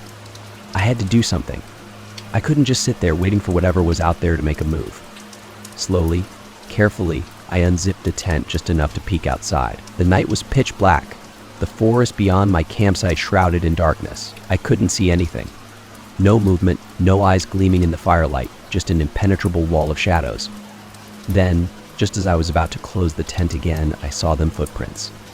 Large, deep footprints in the soft dirt, leading from the edge of the clearing right up to the tent. My blood ran cold as I realized the prints weren't animal tracks. They were human. Barefoot. But they were huge, far too large to belong to any person I had ever met. Panic surged through me, and I quickly zipped the tent closed, my heart pounding in my ears. What the hell was out there? My mind raced with possibilities, none of them good. I had heard stories about strange sightings in the woods, tales of creatures that weren't quite human, of campers disappearing without a trace. But I had always dismissed them as folklore, campfire stories meant to scare people. Now, I wasn't so sure. I tried to stay calm, telling myself that I was safe inside the tent, that whatever was out there couldn't get to me. But the growl came again, so close now that it felt like it was right outside. I held my breath, listening as the footsteps moved slowly around the tent, circling me like a predator stalking its prey. I flicked on the flashlight, the beam cutting through the darkness inside the tent. My hands were shaking so badly that the light wavered, casting shadows that seemed to shift and move on their own. I pressed my back against the far side of the tent, my mind racing with fear. Then, without warning, the growling stopped. The silence that followed was deafening. I sat there, gripping the flashlight, waiting for the next sound, the next sign that whatever was out there was still watching me. But there was nothing. No growl, no footsteps, just the eerie, suffocating quiet of the forest. I didn't dare move. I didn't dare breathe. Minutes passed, though it felt like hours, and still, there was nothing. I wanted to believe it was over, that whatever had been out there had finally moved on, but I knew better. The footprints, the growls, whatever it was still out there, watching, waiting. The night dragged on, and I didn't sleep. I couldn't. Every creak, every rustle of the wind set my heart racing, my mind conjuring up images of the thing that had circled my tent, the thing that had left those enormous footprints in the dirt. I kept the flashlight on, the beam a small comfort in the overwhelming darkness. When the first light of dawn finally broke through the trees, I felt a wave of relief wash over me. The sun seemed to chase away the fear, the terror of the night retreating with the shadows. But even in the daylight, the memory of those growls, of those footprints, lingered. I stepped outside the tent, my legs trembling as I scanned the clearing. The footprints were still there, clear as day. They led from the edge of the forest right up to the tent, circling it before disappearing back into the trees. I stared at them, my mind racing. Whatever had made them wasn't human. It couldn't be. I didn't waste any time packing up. I needed to get out of there. Fast. The peaceful solitude I had come here for was long gone, replaced by an overwhelming sense of dread. I couldn't shake the feeling that I had been watched, hunted by something that didn't belong in this world. As I hiked back to my car, I kept glancing over my shoulder, half expecting to see those footprints following me, or worse, the thing that had made them. But the forest was silent. Empty. It was as if the night before had never happened. But I knew better. I've camped many times since that trip, but I've never gone back to that spot. I never will. Some places aren't meant to be explored alone. Some things aren't meant to be found. Story 14. Aim. The quaint hotel and the strange breathing. There's a certain charm to staying in an old, quaint hotel. The creaky wooden floors, the antique furniture, and the history that seems to seep from the very walls. It's all part of the experience. So when I booked a weekend stay at a small, historic hotel in a quiet mountain town, I was looking forward to it. It was exactly the kind of place I loved, rustic, full of character, and nestled far away from the noise of the city. The hotel had been built over a century ago, and still retained much of its original charm. The lobby was warm and inviting, with a crackling fireplace and plush chairs, the kind you could sink into with a good book and lose track of time. The staff was friendly, and the few other guests I saw were mostly older couples, there to enjoy a quiet retreat. When I checked in, the receptionist, an older woman with a kind smile, handed me an actual brass key for my room, none of the plastic key cards you'd find in modern hotels. The room itself was on the second floor at the far end of the hallway. "You'll have the place almost to yourself," she said with a chuckle. "It's been a slow weekend." I smiled, happy to hear it. I wasn't looking for excitement or company. I just wanted a peaceful, relaxing weekend away. The room was perfect small, but cozy, with a 4-poster bed and large windows that looked out over the forested hills beyond the town. The wallpaper was old-fashioned, with floral patterns that had probably been there for decades, but it only added to the room's charm. Everything felt timeless, like I had stepped into another era. The first night was uneventful. I slept soundly, wrapped in the soft, heavy blankets, the silence of the hotel lulling me into a deep sleep. In the morning, I explored the town, had lunch at a local cafe, and wandered through a few antique shops before returning to the hotel for the evening. Everything was as peaceful as I had hoped. But that changed on the second night.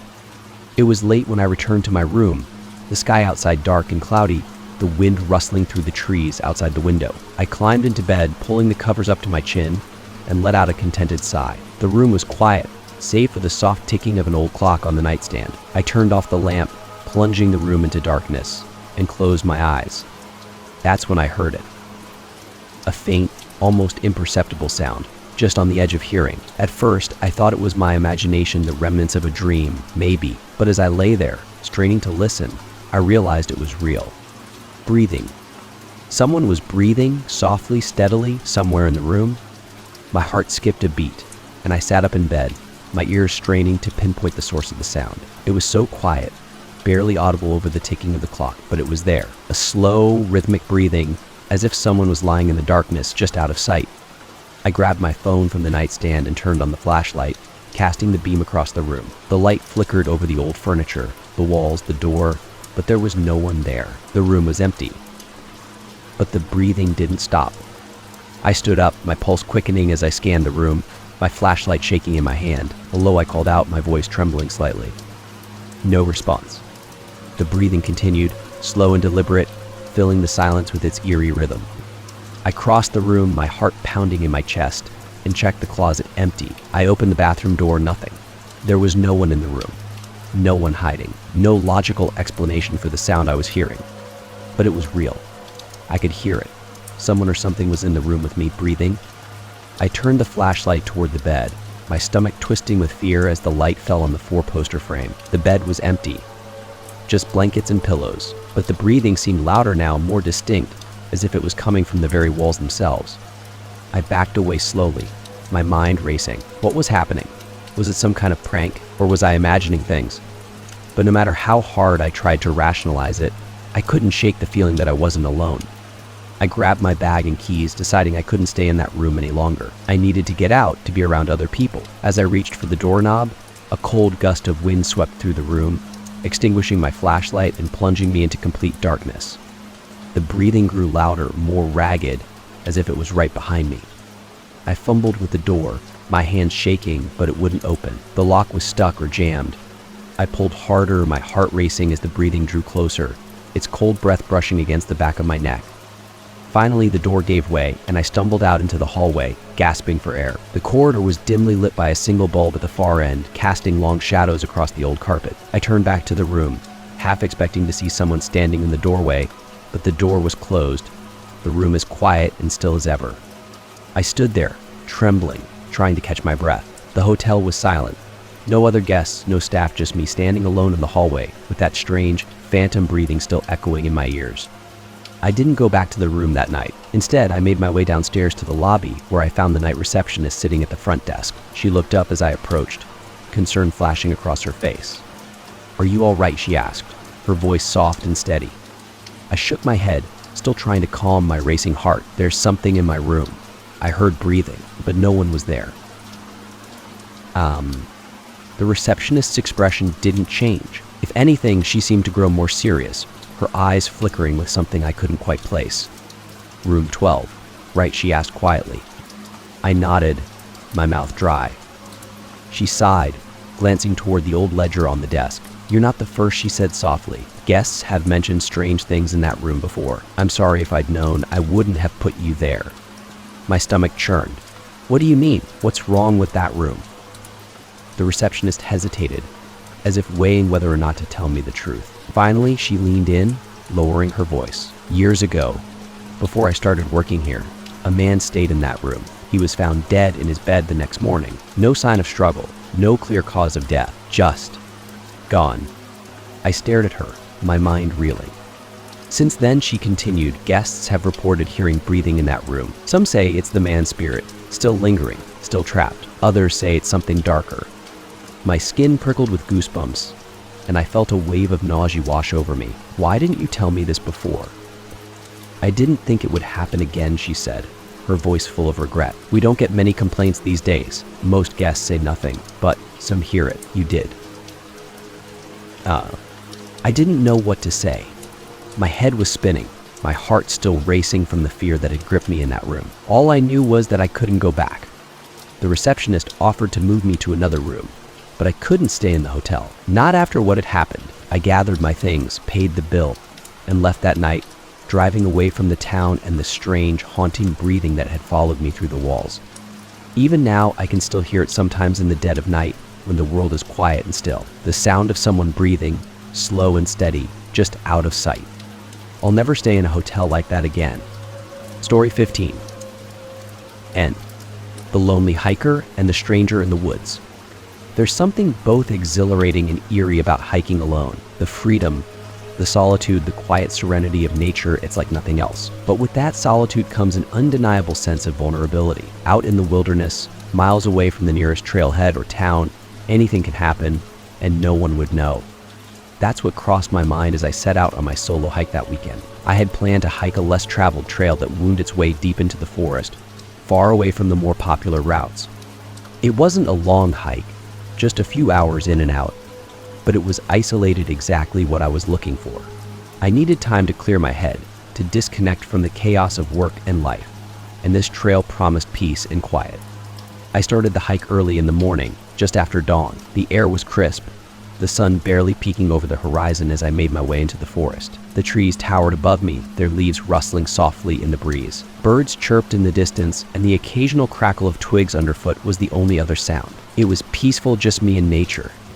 For the first hour, I didn't see another soul. The trail wound through dense woods, crossing over small streams and climbing up gentle hills. The silence was comforting, and I let myself relax, enjoying the solitude. The only sounds were the steady crunch of my boots on the dirt path and the occasional rustle of the underbrush. But as the morning wore on, that sense of peace began to shift. It was subtle at first, a strange feeling that something wasn't quite right. The forest seemed quieter than it should have been, the usual sounds of wildlife fading away, until all that was left was an eerie stillness. I stopped for a moment, listening. Nothing. The birds had gone silent. Even the wind seemed to have died down, leaving the woods unnervingly quiet. A knot of unease formed in my stomach, but I brushed it off. I was deep in the forest, after all. It wasn't unusual for the sounds of nature to ebb and flow. I continued walking, but the feeling didn't go away. In fact, it grew stronger with each step I took. My skin prickled with unease, and I couldn't shake the feeling that I was being watched. I glanced over my shoulder, but there was nothing, just the trees, standing tall and silent behind me. I picked up my pace, trying to shake off the growing tension in my chest. But no matter how fast I walked, the feeling of being watched lingered, gnawing at the edges of my mind. I scanned the trail ahead, my eyes darting to the shadows between the trees, but I saw nothing. I was alone. Or at least I thought I was. Another hour passed, and the trail grew narrower, winding deeper into the forest. The further I went, the denser the trees became, their branches closing in overhead and casting long shadows across the path. I was miles from the trailhead now, and the sense of isolation was palpable. That's when I saw him. Up ahead, standing just off the trail, was a man. At first, I didn't register what I was seeing.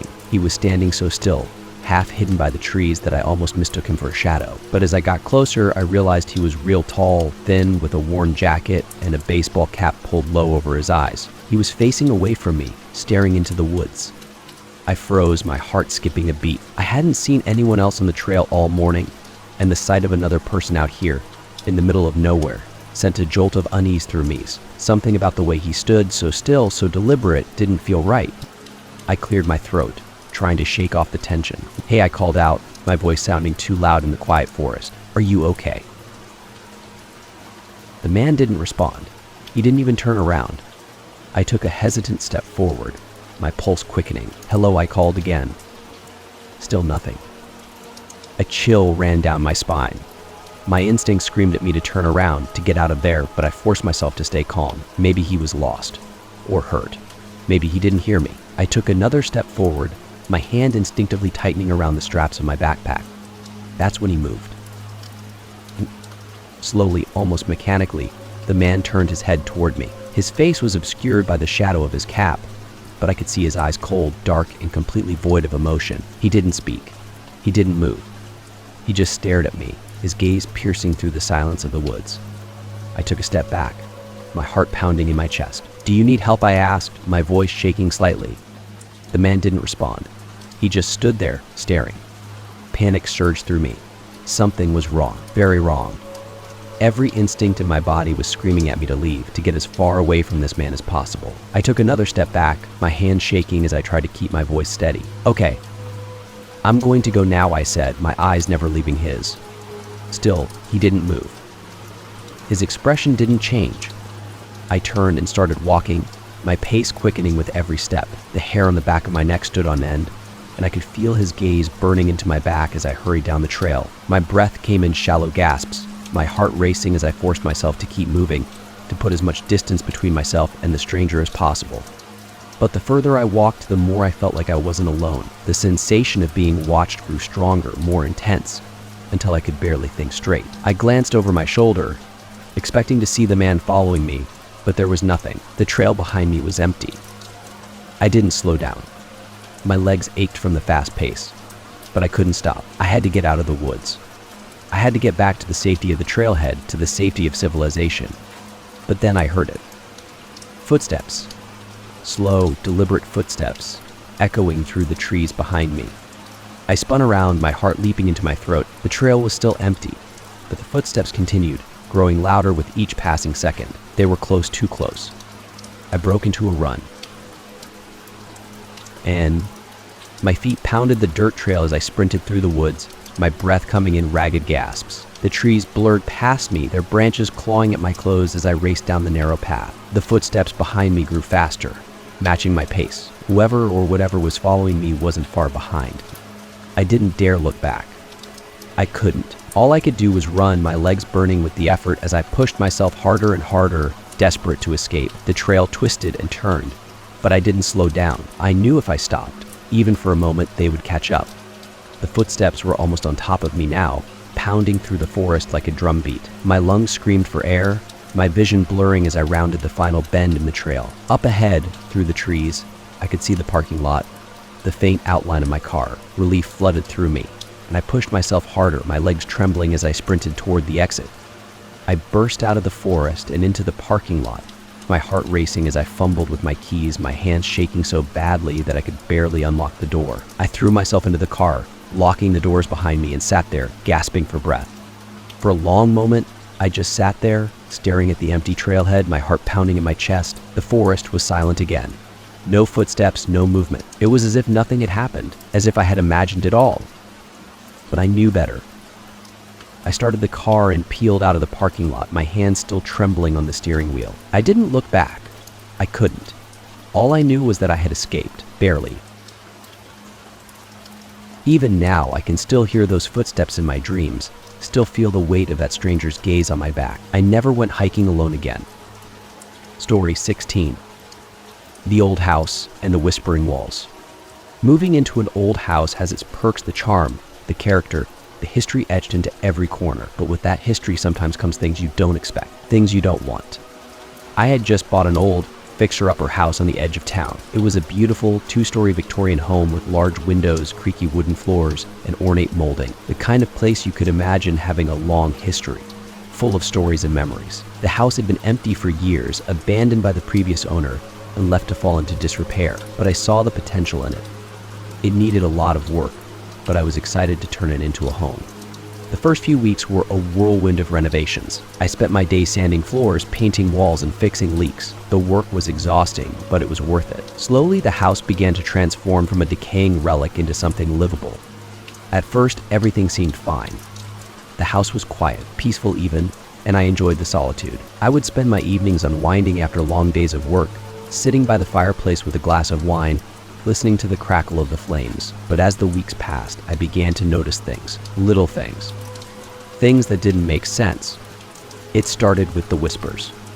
It was late one night, and I was lying in bed, half asleep, when I heard a faint, distant whisper. At first, I thought it was just my imagination, a remnant of a dream slipping into reality. But as I lay there, my eyes closed, I realized the whisper was real. I sat up, my heart pounding as I listened.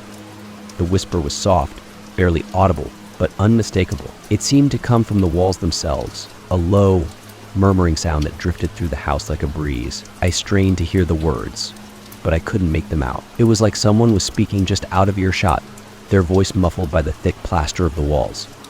I got out of bed, my feet sinking into the old wooden floorboards as I crept toward the door. The whisper seemed to move, shifting from one side of the room to the other, as if it were alive, slipping through the cracks and crevices of the house.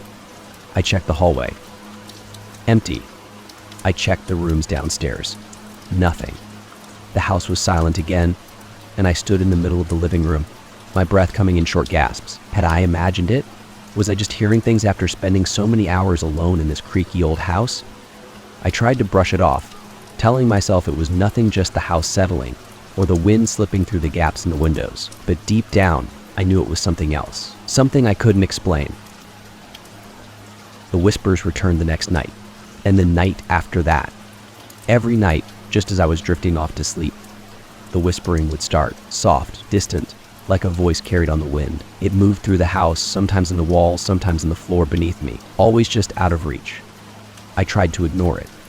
I even started sleeping with earplugs, hoping that would drown out the sound, but it didn't work. The whispers always found their way through, no matter how hard I tried to block them out. I could feel them like a presence in the house, always watching, always waiting. Then, things got worse. It wasn't just the whispers anymore. It was the knocking. It started one evening as I was making dinner. I was in the kitchen, chopping vegetables, when I heard a soft knock. I froze, the knife still in my hand, listening. The knock came again, louder this time, as if someone or something was tapping on the walls from the inside. I followed the sound, my heart racing as I moved from room to room, trying to pinpoint the source. The knocking seemed to move, much like the whispers, shifting from one wall to the next, always staying just ahead of me. It was as if the house was alive, playing a game with me. I pounded on the walls, shouting, demanding whatever was inside to stop, but the knocking continued. It followed me, echoing through the house, growing louder and more frantic with each passing minute. And then, just as suddenly as it had started, it stopped. The silence that followed was deafening. I stood there, my heart pounding in my chest, trying to catch my breath. My hands were shaking, and I felt a cold sweat break out across my skin. The house was quiet again, but the feeling of being watched, of being followed, was stronger than ever. I didn't sleep that night. Over the next few days, the activity in the house escalated. The whispers grew louder, more persistent, and the knocking became more erratic. Sometimes, it would happen in the middle of the day while I was working on repairs, and I would find myself running from room to room, trying to catch whatever was making the noise. But it wasn't just the whispers and the knocking anymore. Other things started happening too.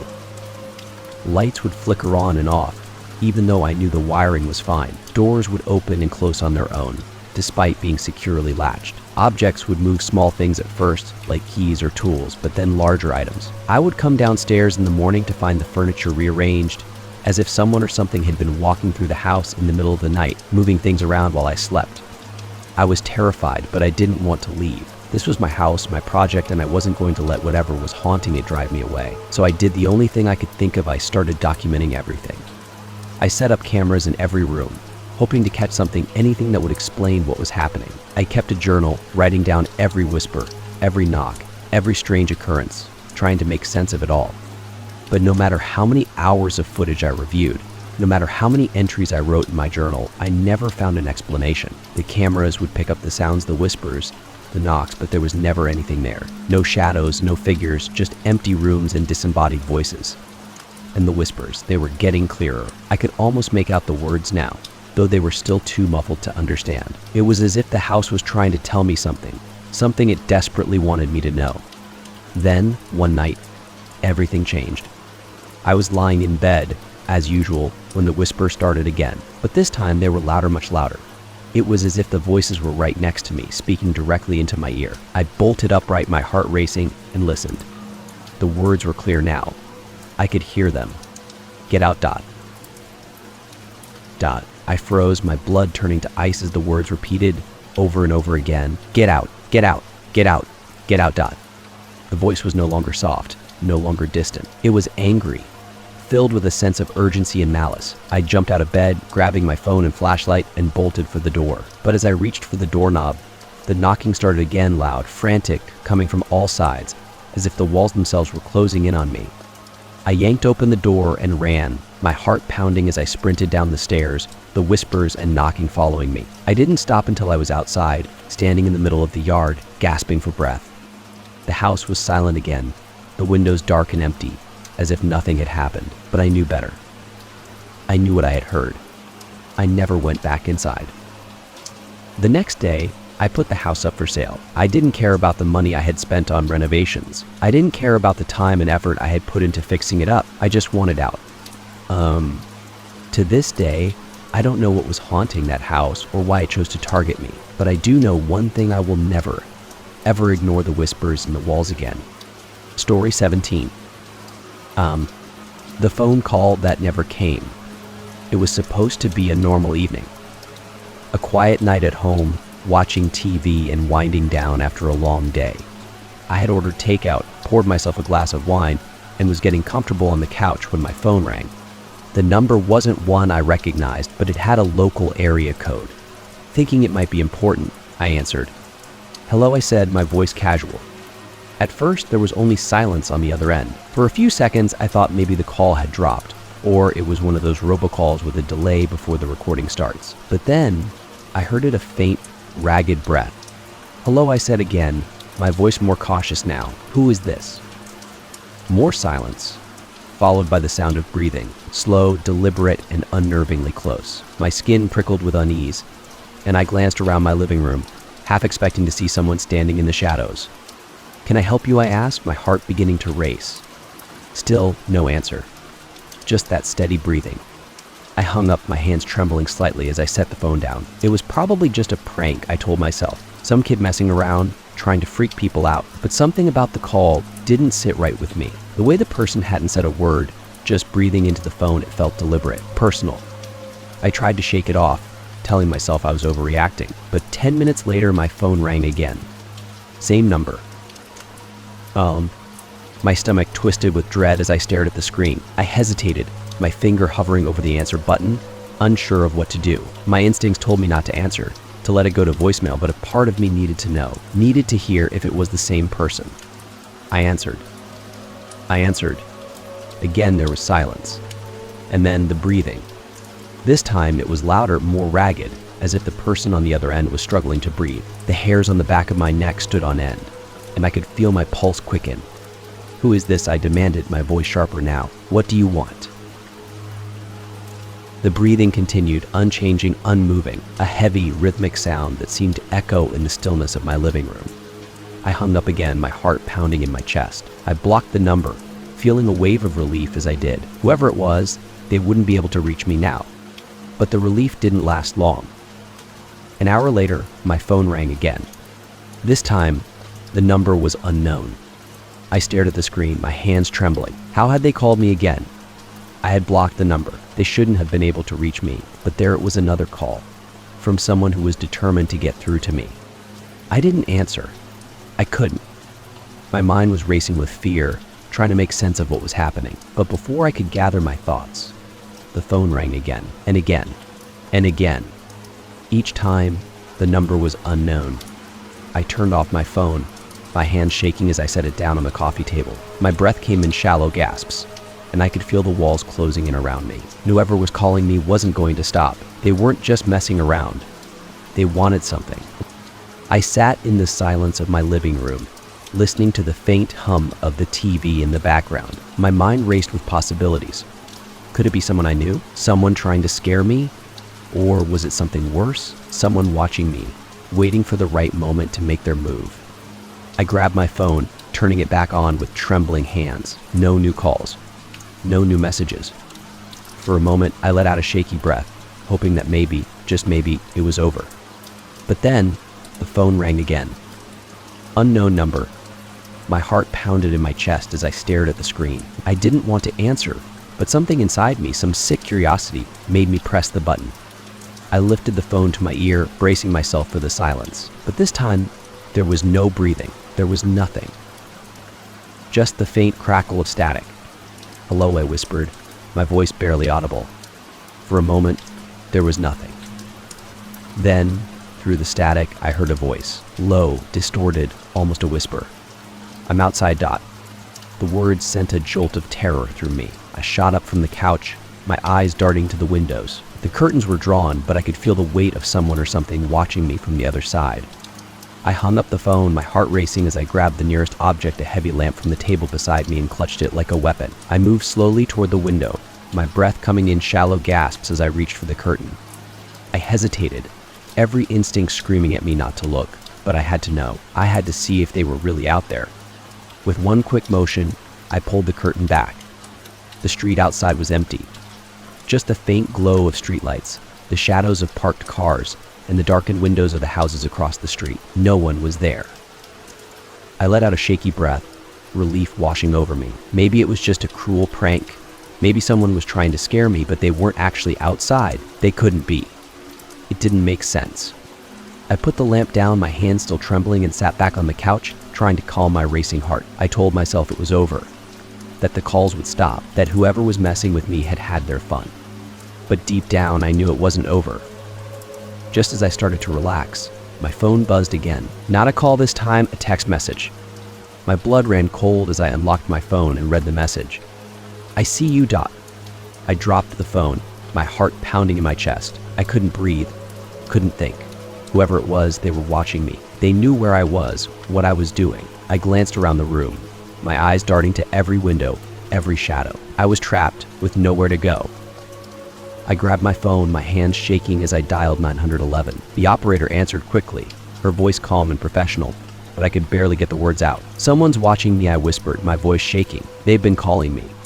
They said they're outside." The operator's tone grew more serious. "Are your doors and windows locked?" I nodded, even though she couldn't see me. "Yes." "Stay where you are. Police are on their way." I hung up the phone, clutching it in my hands as I sat on the couch, every muscle in my body tense. I listened for any sound, footsteps, a knock at the door, anything, but there was only silence. The house was deathly quiet, save for the pounding of my heart in my ears. Minutes passed, though it felt like hours. Then, finally, the sound of a car engine outside broke the silence. I rushed to the window and saw the flashing lights of a police cruiser pulling up to the curb.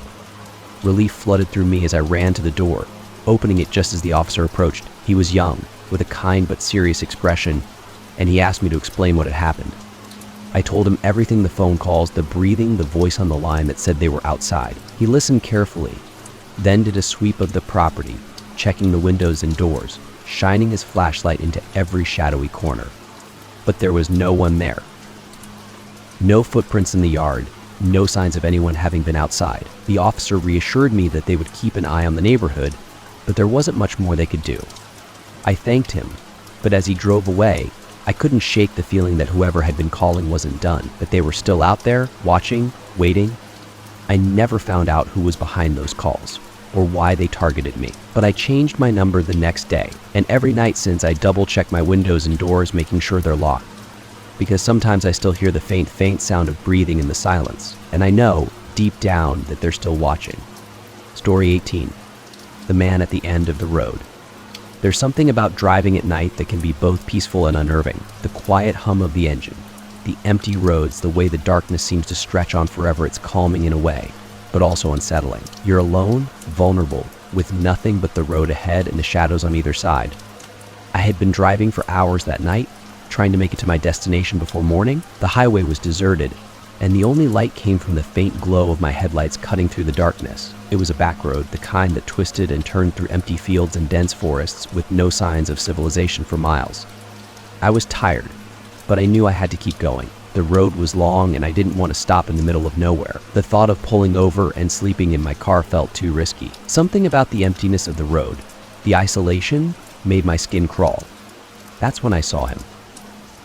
Up ahead, just at the edge of my headlights, was a figure. At first, I thought it was a trick of the light, maybe a shadow cast by a tree or a stray animal crossing the road. But as I got closer, I realized it was a man standing on the side of the road, his silhouette barely visible in the darkness.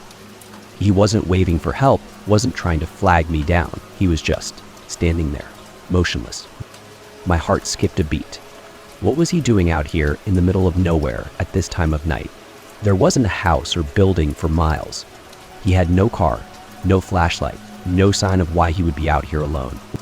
I slowed down as I approached, my eyes locked on the figure. Something about the way he stood there perfectly still, with his head slightly tilted to the side, sent a shiver down my spine. His clothes were dark and loose, blending into the night, and I couldn't see his face. It was hidden in shadow. As I passed him, my headlights illuminated his figure for just a moment, and I caught a glimpse of his face, pale, expressionless, with eyes that seemed too dark, too hollow. He didn't move.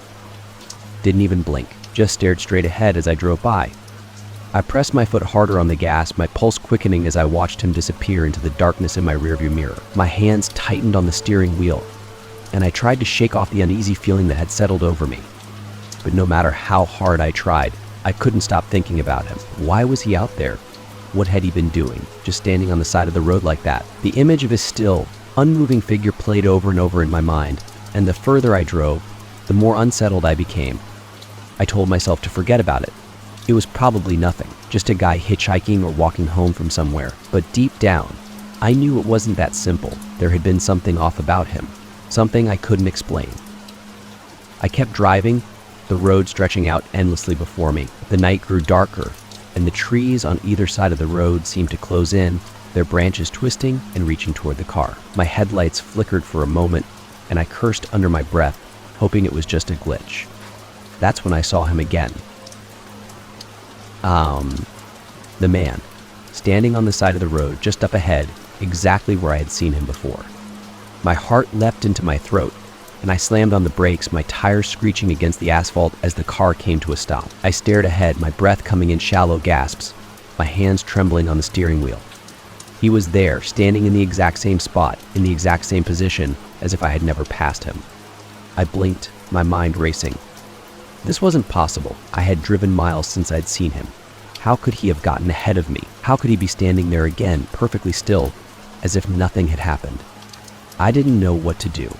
My mind screamed at me to turn around, to get out of there, but I was frozen. The man didn't move, didn't even acknowledge that I was there. He just stood there, staring into the distance, his face still hidden in shadow.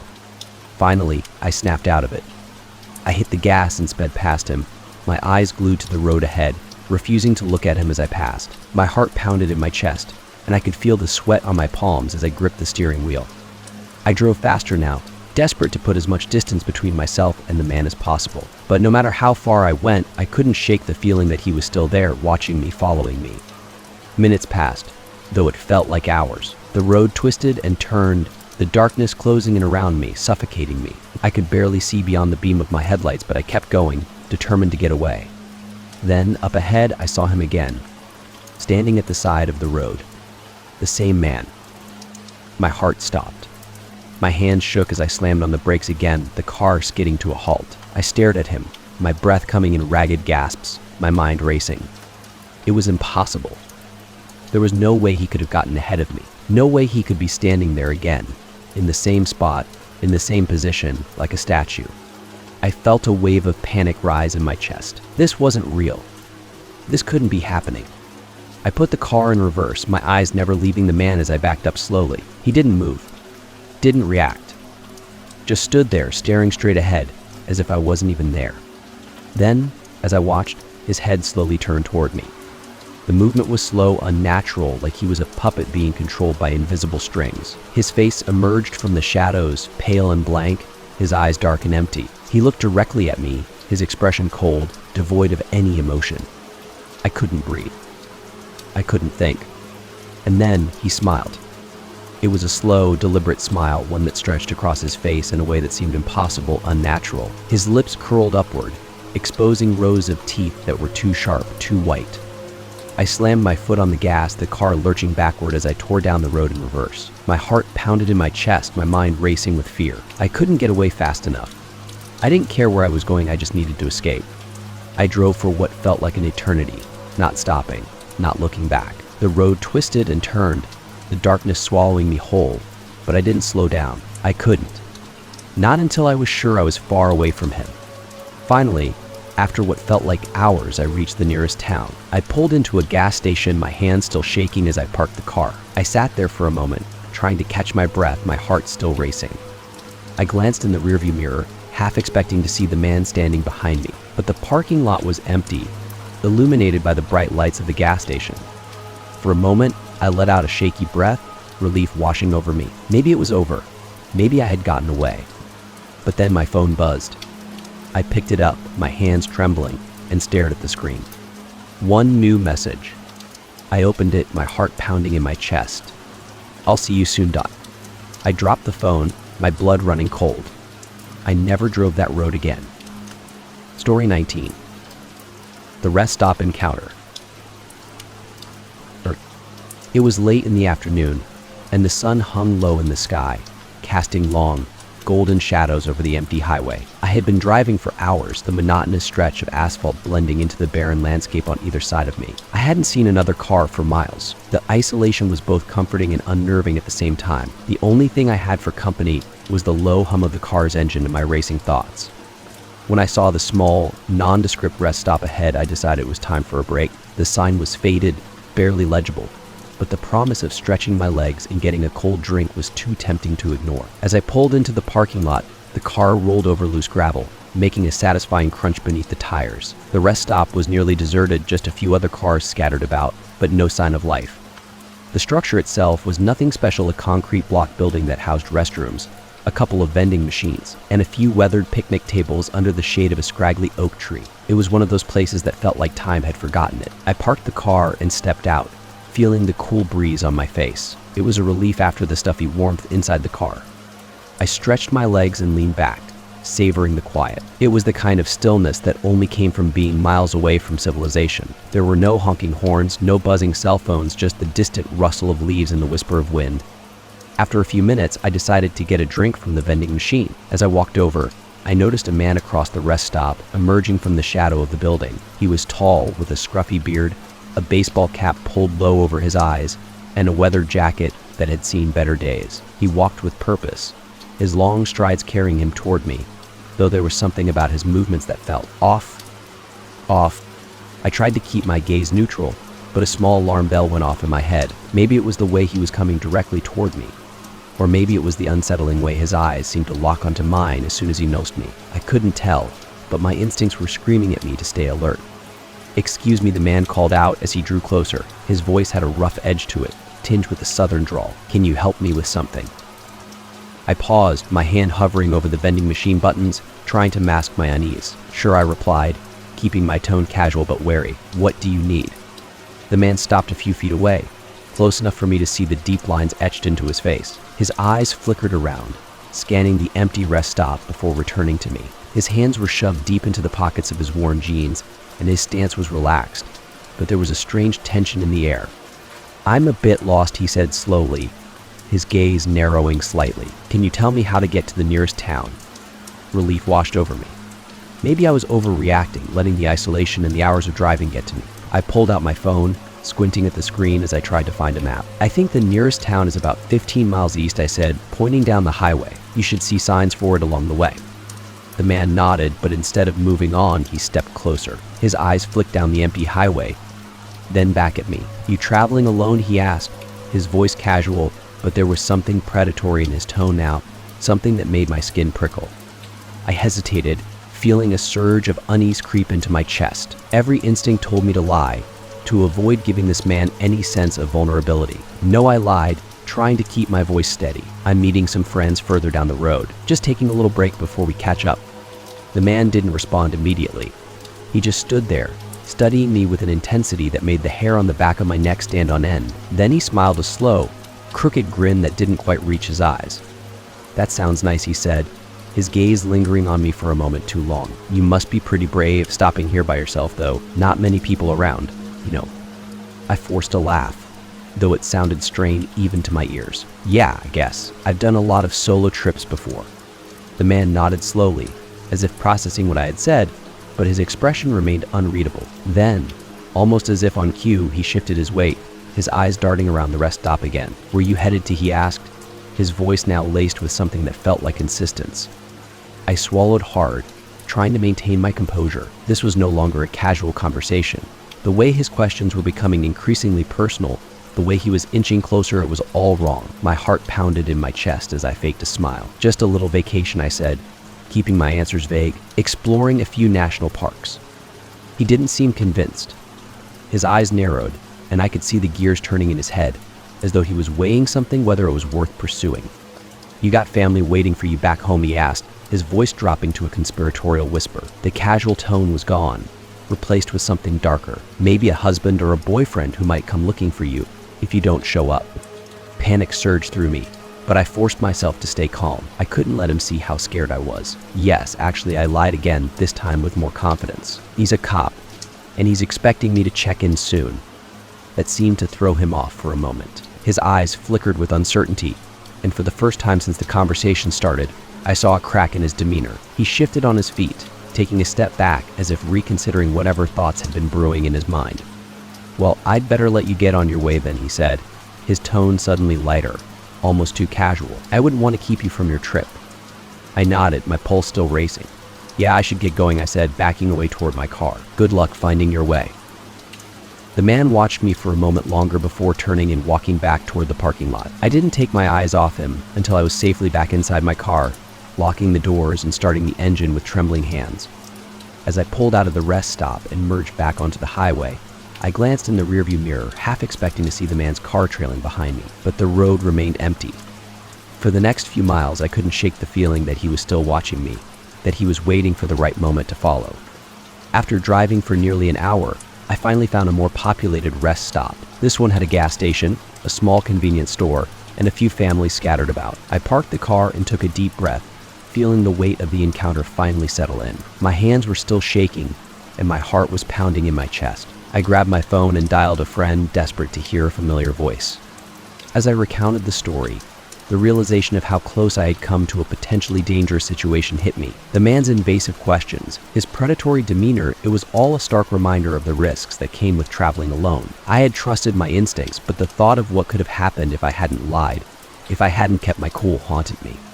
From that day forward, I promised myself to be more cautious, to trust my gut, and to never underestimate the dangers that lurk in the most ordinary places. The open road still called to me, but I approached it with a new awareness, a heightened sense of vigilance. The world was vast and beautiful, but it was also unpredictable, and I knew I had to be prepared for whatever might come my way.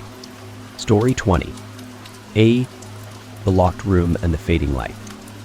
There's something about old houses that makes you feel like you've stepped into another world. The creaky floors, the musty smell of aged wood, and the way the walls seem to hold secrets from decades or even centuries past. I had never really been superstitious, but when I moved into the house my grandparents had left to me, I couldn't shake the feeling that it held something more than just memories.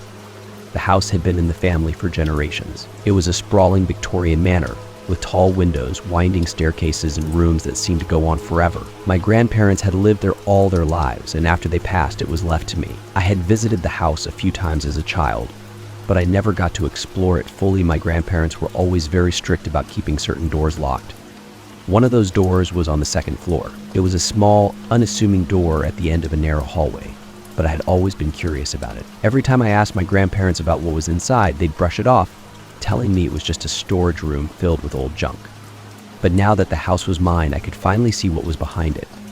After moving in and settling down, I made my way up to the second floor one evening, the key to the locked room in my hand. The hallway was dimly lit by a single, flickering bulb, and as I approached the door, a strange feeling crept over me. The air was heavy, and the closer I got to the door, the more it felt like something or someone was waiting for me on the other side.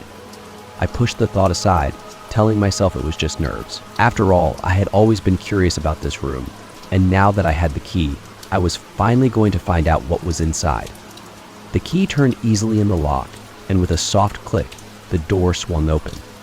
Inside, the room was small, much smaller than I had imagined. It was almost bare, except for a single window covered with thick curtains that allowed only a sliver of light to filter through. There were a few pieces of furniture scattered around an old, dusty dresser, a chair with a torn cushion, but nothing particularly remarkable. And yet, as I stepped inside, I couldn't shake the feeling that something was wrong. The air was colder in this room, much colder than the rest of the house, and a faint, musty smell lingered in the air, like old books and forgotten memories. I closed the door behind me, the sound echoing in the silence, and took a few steps deeper into the room. That's when I noticed it. In the far corner of the room, partially hidden by shadows, was a mirror. It was old, its frame tarnished and covered in dust, but the glass was too clean. There wasn't a speck of dirt or grime on it, as if someone had just polished it. I stared at my reflection for a moment, unease creeping over me. My face looked normal, but something about the mirror made me feel watched. I couldn't explain it, but the longer I looked into it, the more I felt like I wasn't alone in the room, like there was something or someone else reflected in the glass, just out of view. I took a step closer, squinting at the reflection, but everything seemed normal. My face, the furniture behind me, the soft sliver of light from the window, it all looked perfectly ordinary. But then, out of the corner of my eye, I saw it. A shadow, just behind me, in the reflection. I spun around, my heart racing, but the room was empty. There was nothing there. No movement, no figure. Just a cold, quiet room. I turned back to the mirror, my hands shaking. My reflection stared back at me, wide-eyed, but there was no shadow this time. Just me, standing alone in the room. I backed away slowly, my breath coming in shallow gasps. Something wasn't right. The room felt wrong, like the air was pressing down on me, making it hard to breathe. I needed to leave, now. But just as I reached for the door, the light in the room flickered. The single bulb hanging from the ceiling sputtered and dimmed, casting long, eerie shadows across the walls. I froze, my hand hovering over the doorknob as the room was plunged into near darkness. And then I heard it. A soft, almost imperceptible whisper. At first, I thought it was the wind, or maybe just the creaking of the old house. But as I stood there, straining to listen, the whisper grew louder, more distinct. Help. Me, M-E... ... My blood ran cold. The voice was faint, distant, but unmistakable. It seemed to come from all around me, echoing off the walls and seeping through the air like smoke. I spun around, my eyes darting to every corner of the room, but I was still alone. There was no one else here, no one who could have made that sound. But the voice continued, soft and pleading, like it was coming from the very walls themselves. Please. Help me... ... I stumbled back, my heart pounding in my chest. My mind raced with questions. Where was the voice coming from? Who was it? What did they want? I reached for the door, my hand trembling, but before I could open it, the light flickered again, this time brighter, casting a harsh, unnatural glow across the room. And that's when I saw it. In the mirror, just behind my reflection, was a figure. It was faint, almost transparent, but it was there, a dark shape standing just behind me, its head tilted to the side, watching me. Its face was obscured, hidden in shadow, but I could feel its eyes on me, cold and hollow. I froze, my breath catching in my throat as I stared at the reflection. My heart pounded in my chest and I wanted to run, to scream, to get out of that room as fast as I could, but I couldn't move. I was rooted to the spot, my eyes locked on the figure in the mirror. Then, slowly, the figure's hand reached out toward me. I gasped, stumbling backward, my back slamming against the door. The light flickered again, plunging the room into darkness for a split second, and when it came back on, the figure was gone. I didn't wait to see if it would return. I yanked the door open and bolted down the hallway, my footsteps echoing in the empty house as I raced down the stairs. My heart was pounding, my breath coming in ragged gasps, and I didn't stop until I was outside, standing in the cold night air. I leaned against the wall, trying to catch my breath, my mind racing with fear. What had I just seen? Who was that in the mirror, and what had they wanted? I didn't go back into the house that night. I couldn't. The thought of that figure watching me from the mirror was enough to keep me away. The next day, I returned to the room with a friend, determined to figure out what had happened. But when we opened the door, the room was empty. The mirror was gone. We searched the entire house, but we never found it. It had vanished, just as mysteriously as it had appeared. I don't know what I saw that night, or what the whispers in the walls were trying to tell me, but I've never gone back to that room, and I've never looked into a mirror the same way again.